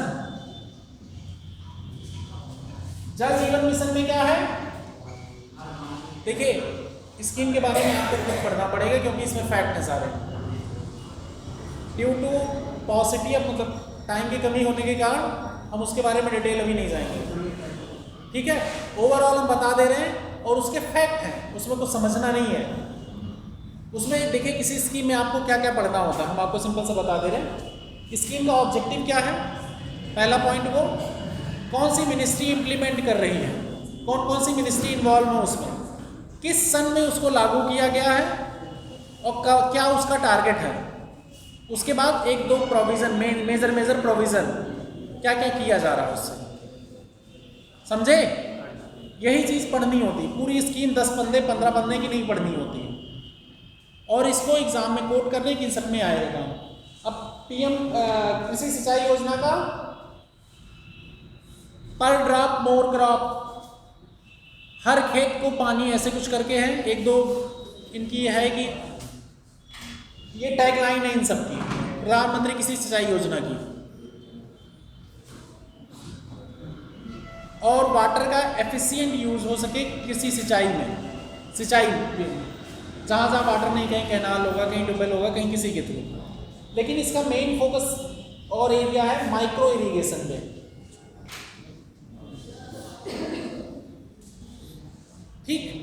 अब माइक्रो इरिगेशन को समझ लेते हैं। जल शक्ति मंत्रालय आप पढ़ लीजिएगा कौन कौन से डिपार्टमेंट को मर्ज करके बना है और 2019 में बना है हमारी समझ से, तो ये बात आप लोग पढ़ लीजिएगा। इसमें ऐसा कुछ पढ़ाने वाला चीज़ नहीं है कि हम आपको समझाएं, लिंकेजेस नहीं कराएं।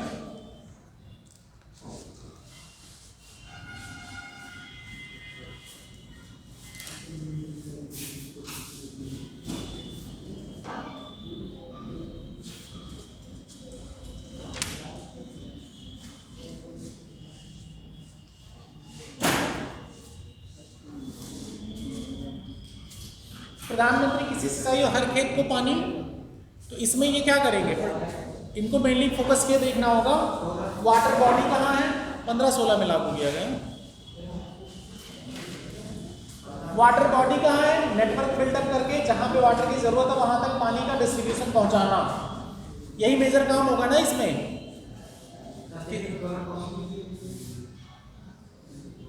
हाँ तो वो पढ़ लेंगे ना इसमें। तो इनका मेजर काम क्या होगा, वाटर सोर्स से जहाँ पे पानी की जरूरत है वहां तक पानी को पहुंचाना और जुडिशियस वे में यूज हो, ये होगा। माइक्रो वाले में आपका कैनाल आ गया, वेल आ गया, पॉन्ड आ गया और क्या कहते हैं आपके ट्यूबवेल आ गए, ये सब आ गया। माइक्रो में ड्रिप और स्प्रिंकलर आ रहा है ना,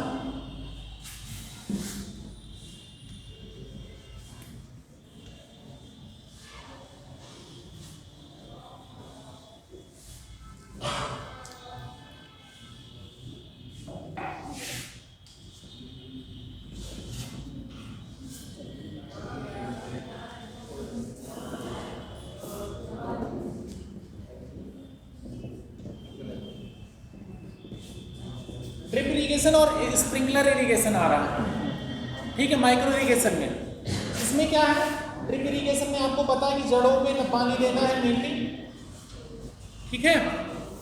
जड़ों पे मेन फोकस करके पानी देना, जितना यूटिलाइज करना। इसमें क्या होता है, पानी के जैसे ये सोर्स है या पाइप है, इससे डिफरेंट डिफरेंट पाइप या रो वाइज पाइप जाएगा और उस जड़ों पे एक्चुअली में हर जगह वाटर रहेगा, वो पाइप के माध्यम से, पाइप के लाइन के माध्यम से पानी सप्लाई होगा। इसमें पानी जुडिशियस यूज तो होगा, लेकिन इसमें क्या है नुकसान, कॉस्ट है, कॉस्ट लगेगी ना। और दूसरा, इंसान जो है बड़े आलसी होते हैं, इतना काम करेगा कौन। सर राजस्थान में नहीं, हर जगह हो रहा है, अपने यहाँ भी हो रहा है, हर जगह हो रहा है। लेकिन अब ये इतना फैलाना, ये थोड़ा टेक्निकल टाइप का हो जाता है ना।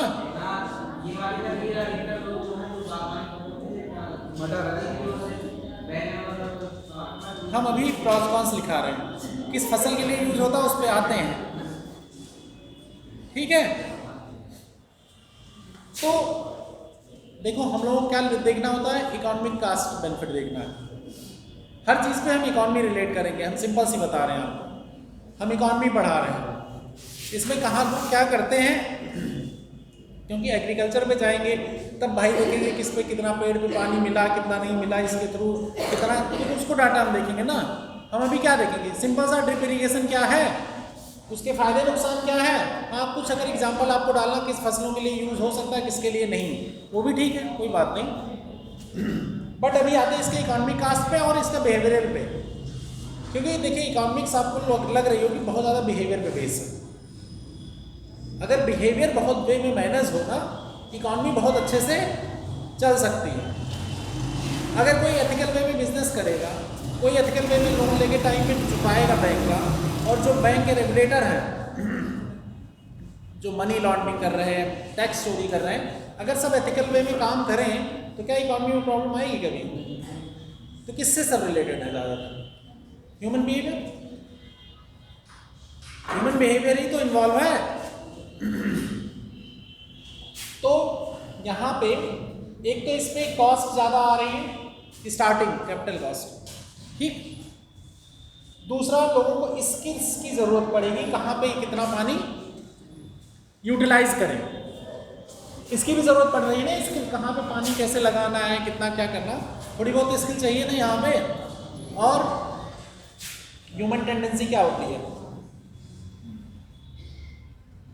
यार जब चेयर टेबल पे बैठ के पढ़ नहीं सकते हो तुम लोग, लिख नहीं सकते हो, तो किसी से कहोगे इतना खेत में फैलाने को, वो फैलाएगा रोज। जब सिंचाई की ज़रूरत पड़े, जब ये क्या पड़े, हम चल के वो करें, और इसकी सुरक्षा भी तो करनी होगी। अगर परमानेंट फैला दिए तो जाइए।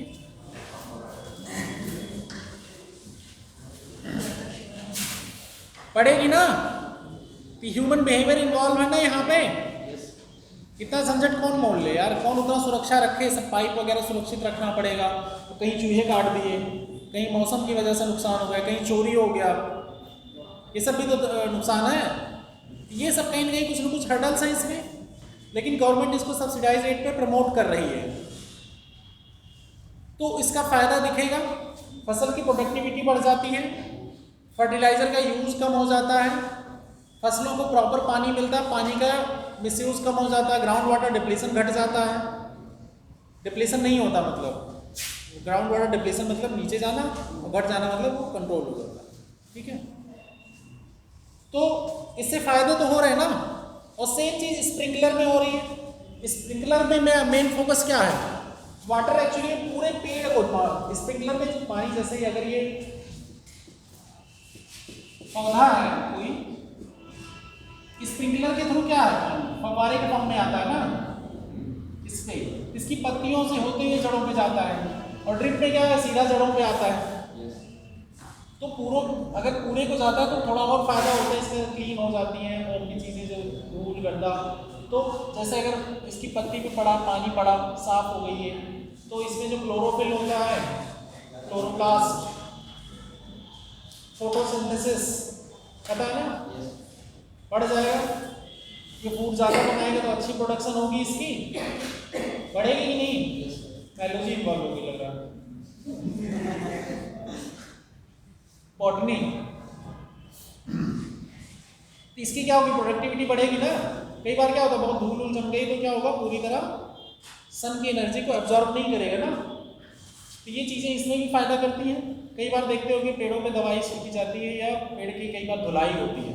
जब आम का सीजन आने वाला हो तो कई बार लोग पानी से धुलाई करवाते हैं पेड़, या बारिश हो जाने में देखते हो पेड़ों का एक्चुअली में जब उससे फायदा होगा तभी इंसान करता है। इंसान ऐसे कहीं बारिश के थ्रू अदरवाइज होती है, तो उससे क्या है, फिर जड़ों पे पानी जाएगा। इनको ये ओवरऑल पानी वाटर मिला ना। और नॉर्मल सिंचाई में क्या होता था, जड़ों पे ही जाता था, पता चला ओवर सिंचाई कर दी है। कि एक पेड़ से एक्चुअली में सिंचाई में पहले क्या होता था, ये खेत है, यहाँ कहीं से पानी एंटर कर रहा है, तो ये वाले जो आगे वाले पेड़ हैं ये कंटिन्यूस पानी पाए जा रहे जब तक यहाँ पहुँच नहीं रहा। अगर पानी समतल नहीं है, अगर खेत तो एकदम बराबर होता नहीं प्लेन, कहीं वाटर लॉगिंग हो रही है, कहीं इधर वाटर लॉगिंग हो गई, यहाँ तक पानी पहुँचाने के चक्कर में, हल्का पानी पहुँचाने के चक्कर में यहाँ कितना है, ओवर हो चुका है। होता है ना, ये खेत की लेवलिंग करानी पड़ती है ना बार बार, बड़े हो गए ये सब, देखा होगा आप लोगों ने। अब ड्रिप में क्या होगा, हर पेड़ के पास पानी डायरेक्ट पहुंच गया ना, स्प्रिंकलर में भी ऊपर से पानी पहुंच गया, तो क्या हुआ, ये एक तो पानी का जुडिशियस यूज हो गया ना, पानी का जुडिशियस यूज हुआ। गवर्नमेंट यहाँ पे सब्सिडी दे, गवर्नमेंट जो बिजली पे दे रही है सब्सिडी और इन सब पे, वो सब्सिडी अगर उठा के यहाँ पे देगी तो फायदा होगा ना। इन सबको बढ़ावा देने के लिए प्रधानमंत्री की सिंचाई योजना चल रही है, पर drop more crop like scheme जो कही जा रही है। पर ड्रॉप मोर क्रॉप भी कही जा रही है ना, हर खेत को पानी तो है ही, और पर ड्रॉप मोर क्रॉप भी इसकी टैगलाइन है प्रधानमंत्री की सिंचाई योजना की। इसमें 2-3 मिनिस्ट्रियाँ इन्वॉल्व है, वो देख लीजिएगा, एग्रीकल्चर है, जल शक्ति मंत्रालय, एक और कोई डिपार्टमेंट है, तो उसमें ये मिनिस्ट्री इन्वॉल्व है। तो आपको स्प्रिंकलर का पता चल गया, ड्रिप क्या है ये पता चल गया, फायदे नुकसान क्या है वो पता चल गया। ये लिखने को आता है मेंस में। 2016 मेंस में एक ऐसा क्वेश्चन पूछा गया है, वो लिख लीजिएगा, लिख के दिखाइएगा। सीट, अच्छा ये बताओ, जो मैंने क्वेश्चंस दिए थे उसमें किसी क्वेश्चन करने में किसको किसको दिक्कत आई? किसी ने किया ही नहीं है, मैंने ये देखा उसमें 2 बच्चों ने किया है। एक तो ये शिवांशी ने किया था सारे क्वेश्चन, और उत्कर्ष ने एक का जवाब दिया था, और एक कोई बच्ची है राइफा बी करके, कभी आई है?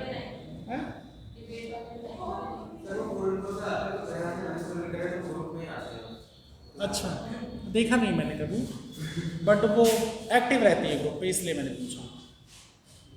तो आप लोगों ने क्वेश्चन देखे भी नहीं। देखिए सीड विलेज वाला जो क्वेश्चन था, अगर हमने पढ़ाया भी नहीं था, उसके ऑप्शन देखेंगे, पहला ऑप्शन क्या कहता है। सीड विलेज वाला जो क्वेश्चन था उसको आप ऐसे ही जनरली देखिए, बहुत एक्सट्रीम लेवल के अगर ऑप्शन दिए, आपको लग रहा है एक्सट्रीम, कभी कभी किसी चीज़ में एक्सट्रीम स्टेप नहीं होता, मिडिल पाथ होता, ना तो बहुत डाउन होगा ना बहुत अप होगा, तो आप वो गेस के बेसिस पे भी कर सकते हैं। सीड विलेज वाला जो क्वेश्चन था, क्या पहला आंसर ऑप्शन उसका हो सकता था क्या? पढ़ के देखो, फोन में टेलीग्राम पे है क्वेश्चन वो जो मैंने, लेकिन आप लोग अटेम्प्ट नहीं करते थे यार, इसलिए हम शेयर भी नहीं करेंगे नेक्स्ट टाइम, क्योंकि आप लोग पढ़ते नहीं हैं। किसी ने क्वेश्चन नहीं देखा, कितने लोग क्वेश्चन पढ़े थे? पढ़ा था तुमने? समझ में नहीं आए थे सारे? अच्छा, ग्रुप में नहीं गए। वजाहत क्वेश्चन नहीं देखा आपने? गाय भी मिला हुआ व्हाट्सएप पे तो आया नहीं। टेलीग्राम भी यूज करते ना, कर लो यूज। टेलीग्राम पे ग्रुप बना, उसमें तुम हो नहीं लग रहा है, ऐसा कैसे हो सकता है? बना लो, ज़्यादा एमबी डाटा नहीं खाता, टेलीग्राम बहुत कम डाटा लेता है। बनाओ, इनको जुड़वाओ यार।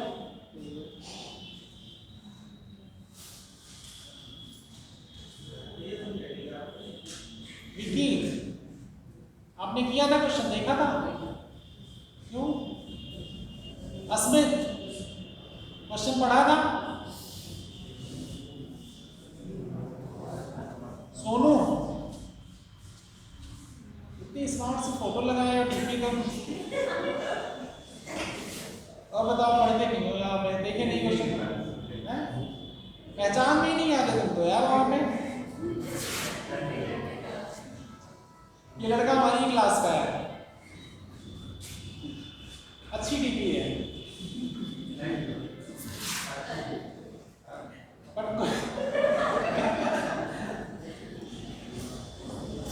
क्वेश्चन पढ़ के देखो यार। आप लोग 4-5 क्वेश्चन मैंने दिए थे यार आप लोगों को पढ़ने के लिए।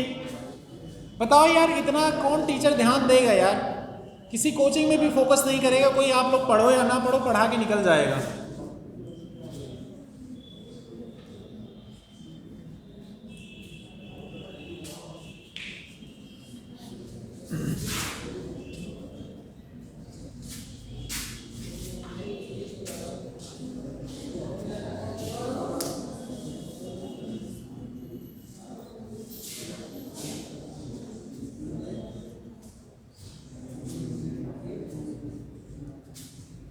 उसमें से 4-5 क्वेश्चन, चार क्वेश्चन मैंने दिए थे ना, सारे टॉपिक जो पढ़ाए थे मैंने उसी के रिलेटेड थे।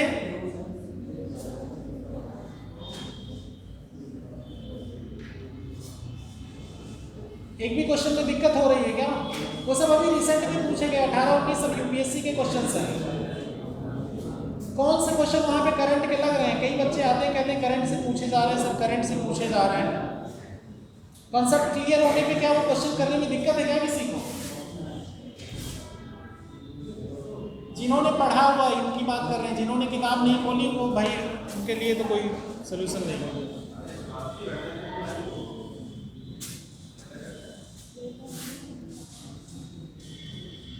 इंग्लिश समझने में दिक्कत हो रही है क्या उसकी? आसान इंग्लिश है, क्या है उसमें टर्म? पढ़ो, पढ़ के तो देखो थोड़ा। देखो 2 टॉपिक हमने जो सीड विलेज वाला दिया है वो आसान है, कुछ ऐसा है नहीं, फैक्चुअल चीज़ है।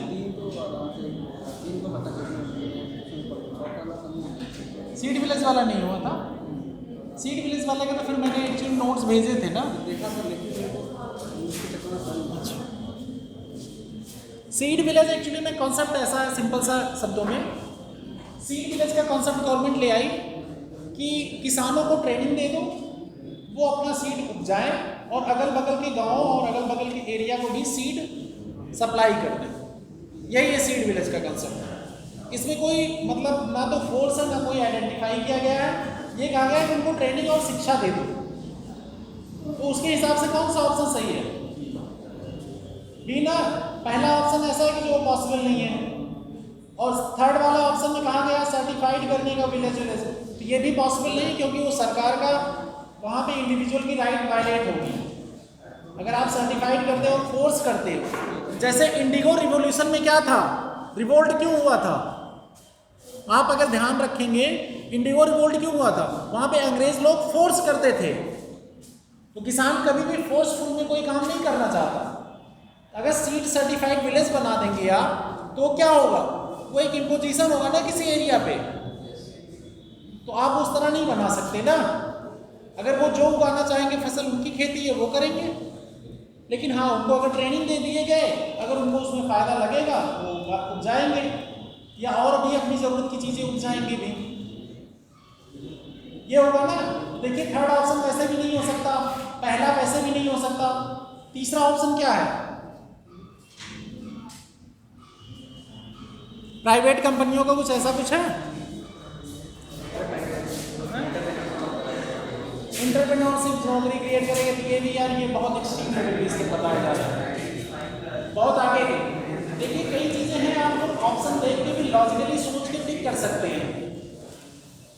बहुत से ऐसे क्वेश्चन हैं, जितने भी क्वेश्चन एफआरपी पे क्वेश्चन पूछा था ना मैंने, वो भी आसान रहा होगा। कब 17-18 के, सब 17-18-19 के क्वेश्चन हैं। अगर आपके बेसिक कॉन्सेप्ट क्लियर हैं तो इकोनॉमी से आसान क्वेश्चन किसी सब्जेक्ट में नहीं आते हैं, ये बात जान लीजिए। इवन पॉलिटी में भी नहीं, पॉलिटी में आजकल फिलोसफिकल डेफिनेशन पूछता है, 18-19 से ट्रेंड पॉलिटी का चेंज है जिसमें क्या है फिलोसफिकल डेफिनेशन पूछता है, एसेंस। लेकिन यहाँ में क्या है, आपको डायरेक्ट अगर आंसर जरा सा भी हिट है, थोड़ा सा भी याद आ रहा, तब भी आप आंसर टिक कर सकते हैं इकोनॉमी में। ऐसा क्वेश्चन देख के लग रहा हो, कोई भी क्वेश्चन देख लो, बॉम्ब डेफ के अंदर घुस के पूछ रहा है क्या, अंदर नहीं पूछ रहा है। तो जब क्वेश्चन दिए गए, आप लोग कम से कम उसे एक बार रीड आउट कर लिए होते, या उस ईयर के क्वेश्चन जो घटना चक्र की पीडीएफ दी हुई है, आपको अगर इंग्लिश में दिक्कत हो रही थी तो वहाँ पे लिखा था ना पीसीएस या यूपीएससी 2017-18 का क्वेश्चन, आप उठा के वहाँ से देख लिए होते। पीडीएफ तो दिया हुआ ना, और पीडीएफ सब लोगों ने डाउनलोड कर ली है ना, वो पीडीएफ हम हटा देंगे आगे चल के चैनल से, जितने भी पीडीएफ शेयर हैं सब लोग डाउनलोड कर लीजिएगा उसे, जिससे अपने पास सेव कर लीजिएगा जो भी है वहाँ पे मटेरियल। तो देखिए अब आते हैं, ठीक है, माइक्रो इरिगेशन पे कुछ चीज़ें, और आपको जो इरिगेशन के नुकसान दिख रहे थे जितने भी, वो माइक्रो इरिगेशन में क्या करेंगे आप, बेनिफिट के फॉर्म में, कि लैंड डिग्रेडेशन को रोका जा सकता है। हाँ, जैसे लेबर रिक्वायरमेंट होगी, ये निगेटिव पॉइंट लिखिएगा, और क्या, सॉइल का डिग्रेडेशन होगा, सॉइल डिग्रेडेशन होगा, और वाटर यूज एफिशिएंसी बढ़ाई जा सकती है, फसल की प्रोडक्टिविटी बढ़ाई जा सकती है।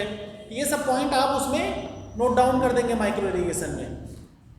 ठीक, अब आगे चलते हैं, इरिगेशन वाले पॉइंट खत्म हो गए लगभग। अब देखिए कुछ चीज़ें जो आपको प्रॉस कॉन्स इसके देखने हैं, वो आप इकोनॉमिक पर्पज से थोड़ा बहुत किताब या नोट से वो देखिएगा। ठीक, इंटरकनेक्टेड जितने पॉइंट हैं वो बता दिए। नीम कोटेड यूरिया के बारे में लिख लो 2-3 पॉइंट। फर्टिलाइजर में इनपुट के फॉर्म में नीम कोटेड यूरिया। इरिगेशन का सीड विलेज वाला कॉन्सेप्ट मैंने अभी बताया, वही है, उतना ही। सीड विलेज का आप लिखिए, सीड विलेज इसको फार्मर को ट्रेनिंग, और ट्रेनिंग के दौरान ये क्या होंगे, अपना बीज उगाएं मन कहें, और अपने यूज में भी लाएं, अगल बगल भी बांट दें, अगल बगल के गांव में भी। सिंपल सा सीड विलेज का कॉन्सेप्ट यही है कि किसानों को ट्रेनिंग दो, वो अपना बीज उगाएं, खुद अपना बीज बनाएं, और अगल बगल के जो एरिया है वहाँ भी उनको अगर बेचना है, सेल आउट करना है, बांटना है, क्या करना है, वो उनका काम है, जिससे अगल बगल के एरिया को भी बीज प्रोवाइड हो जाए। बस अभी सीड विलेज एक बिल आने वाला, लेकिन अभी कोई बिल आया नहीं है।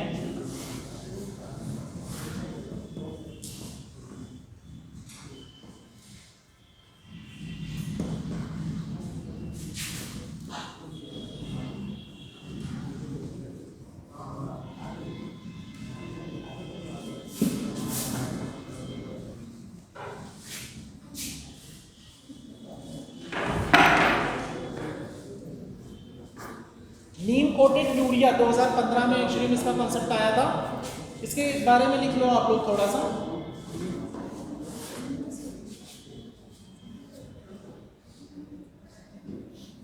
नीम कोटेड यूरिया क्या करता है? यूरिया का स्लो डाउन कर देता है,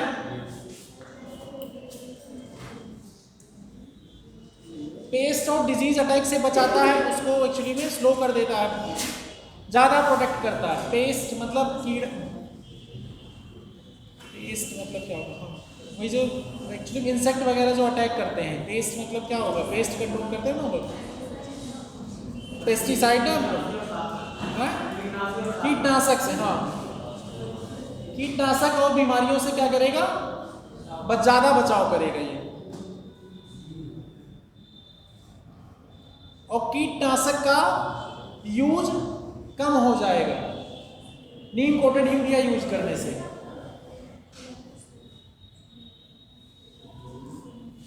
दूसरा अगला पॉइंट इसमें, यूरिया को नॉन एग्रीकल्चर पर्पस से,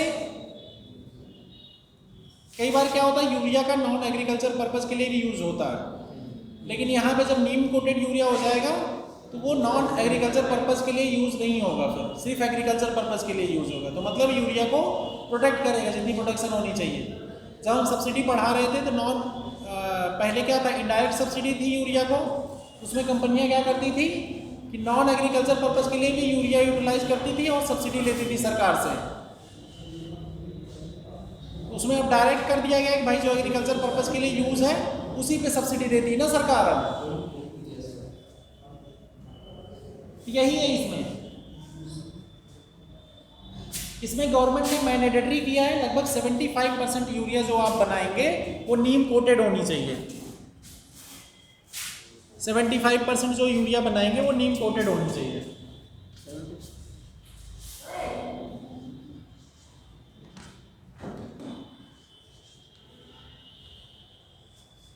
क्रेडिट मैकेनाइजेशन में कुछ था नहीं, एक्चुअली बता दिए थे।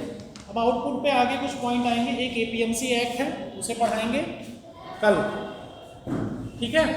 कल नहीं, मंडे। सामने तो रखेंगे, फिलअप कर लिया। चलो फिलअप करो तब तक एक पॉइंट और पढ़ाते हैं। फिलअप करते जाओ फटाफट। आज मतलब 10 तारीख है, 10 तारीख में फिलअप करना है मॉर्निंग। तुम चुप रहो, वो हमारी जिम्मेदारी है, हमारी क्लास की हमारी जिम्मेदारी है। जो मना करते हैं आप उनका देखिए, हमारी क्लास की जिम्मेदारी हमारी है और हम इतना भरोसा करते हैं आप लोगों को। और बहुत ज़्यादा भर देंगे यार, उससे हमें कोई फर्क नहीं पड़ता। इतना भरोसा करते हैं हम आप लोगों पे, और हमें पता है कि हमारे बच्चे हमारे साथ वो डिसऑनेस्टी नहीं दिखाएंगे कुछ ऐसा। कल हम भर दिया, कल छुट्टी थी ना, वो गलती से हो जाता है कभी कभार। अब वो लिस्ट कॉलम दिया हुआ, कई बार गलतियाँ हो जाती है, इसमें कोई बड़ी बात नहीं है, ठीक है। भर देना, ट्राई करो अपनी तरफ से ऑनेस्ट रहने की। गलती हो जाती है तो कोई बात नहीं, आई विल मैनेज इट। अगला पॉइंट एक्चुअली इसमें आ जाओ, फॉर्म मैकेनाइजेशन पे बता देते हैं थोड़ा।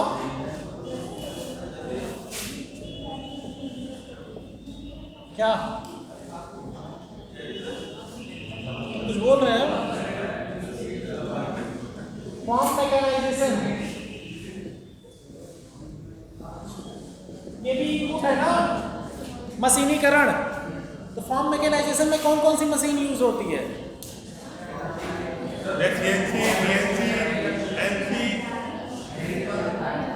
हैं? CNC and CNC क्या होती है? Computer numerical control. ये कहाँ यूज होता है आपके यहाँ?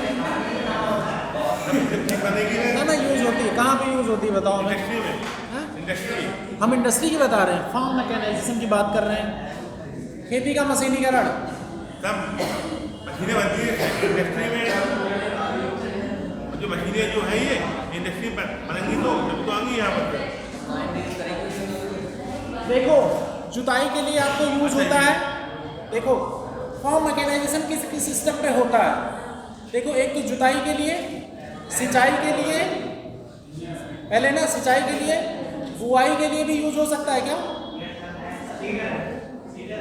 सीडर होते हैं, आलू बुआई के लिए भी होता है ना, गन्ने की बुआई के लिए भी होता है। मशीनीकरण जुताई, बुआई, सिंचाई। अगला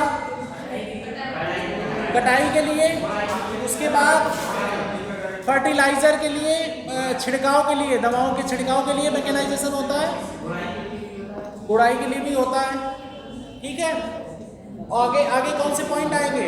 उसके बाद आता है हार्वेस्ट का, ढुलाई के लिए, मतलब उसको काटने के लिए, धान काटने, गेहूं काटने वाली मशीनें होती है ना, कंबाइंड थ्रेसर होते हैं, थ्रेसर हो गए। ट्यूबवेल एक्चुअली में क्या आएगा? मैकेनाइजेशन वो भी आएगा, ट्यूबवेल वाला सिंचाई में वो भी आएगा ना। ये सब मैकेनाइजेशन किस पे हो रहा? मैकेनाइजेशन पे खर्चा लगेगा। तो एक्चुअली जिसके छोटे खेत रहेंगे, क्या वो मैकेनाइजेशन पे इन्वेस्ट कर पाएगा? क्या ये सब कैपिटल इन्वेस्टमेंट है, उसके लिए दिक्कत होगी। तो सरकार कई चीज़ों पे सब्सिडी देती है, लेकिन उसमें सबसे बड़ी दिक्कत आती है, सब छोटे छोटे किसान होते जा रहे हैं, वो मैकेनाइजेशन हो नहीं पाता जितना होना चाहिए। तो ये प्रॉब्लम है इसमें। और किसान क्या है, लोन देती है, जो क्रेडिट लोन अवेलेबल करा रही है वो इसी सब के लिए तो करा रही है। दूसरा, ट्रेडिशनल थॉट सबके, ट्रेडिशनल थॉट जो सबके हैं क्या है कि भाई मैकेनाइजेशन ज़्यादा यूज होने पे एक्चुअली में एक होता है कि स्टिग्मा दिमाग में कि कितना हमें यूटिलाइज करना है, कितना नहीं यूटिलाइज करना है, मतलब कि मैकेनाइजेशन ज़्यादा हो जाएगा तो ये नुकसान होगा। ट्रैक्टर से लोग के बजाय लोग एक्चुअली क्या बैलों से ही जुताई कर रहे हैं, इस टाइप का कि अलग अलग काइंड आप देखेंगे। एक क्या होता है, ब्लाइंड फेज जैसे होता है सोसाइटी में या किसानों के बीच में, उससे दिक्कत होती है। और दूसरा, लोन लेके सब लोग लोन को यूटिलाइज मैकेनाइजेशन में ना करके कहीं और यूटिलाइज करते हैं। इससे खेत का एक्चुअली प्रोडक्टिविटी घटेगी ना।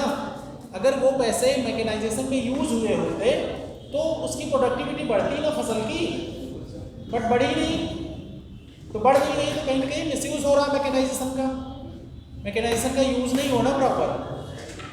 लेकिन इससे एक और घाटा होता है, जो एग्रीकल्चर लेबर है, एग्रीकल्चर लेबर में जो लोगों को जॉब मिलती थी वो सीजनल जॉब, ये सब में कमी आएगी ना, ये प्रॉब्लम होती है। लेकिन एक फायदा यहाँ ये भी करता है, जो डिस्गाइज्ड एम्प्लॉयमेंट है उसमें भी कमी करेगा ना।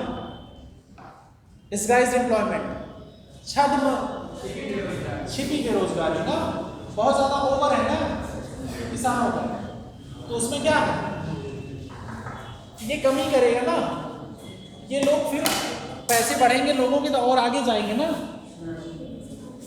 ये फार्म मैकेनाइजेशन हो गया आपका।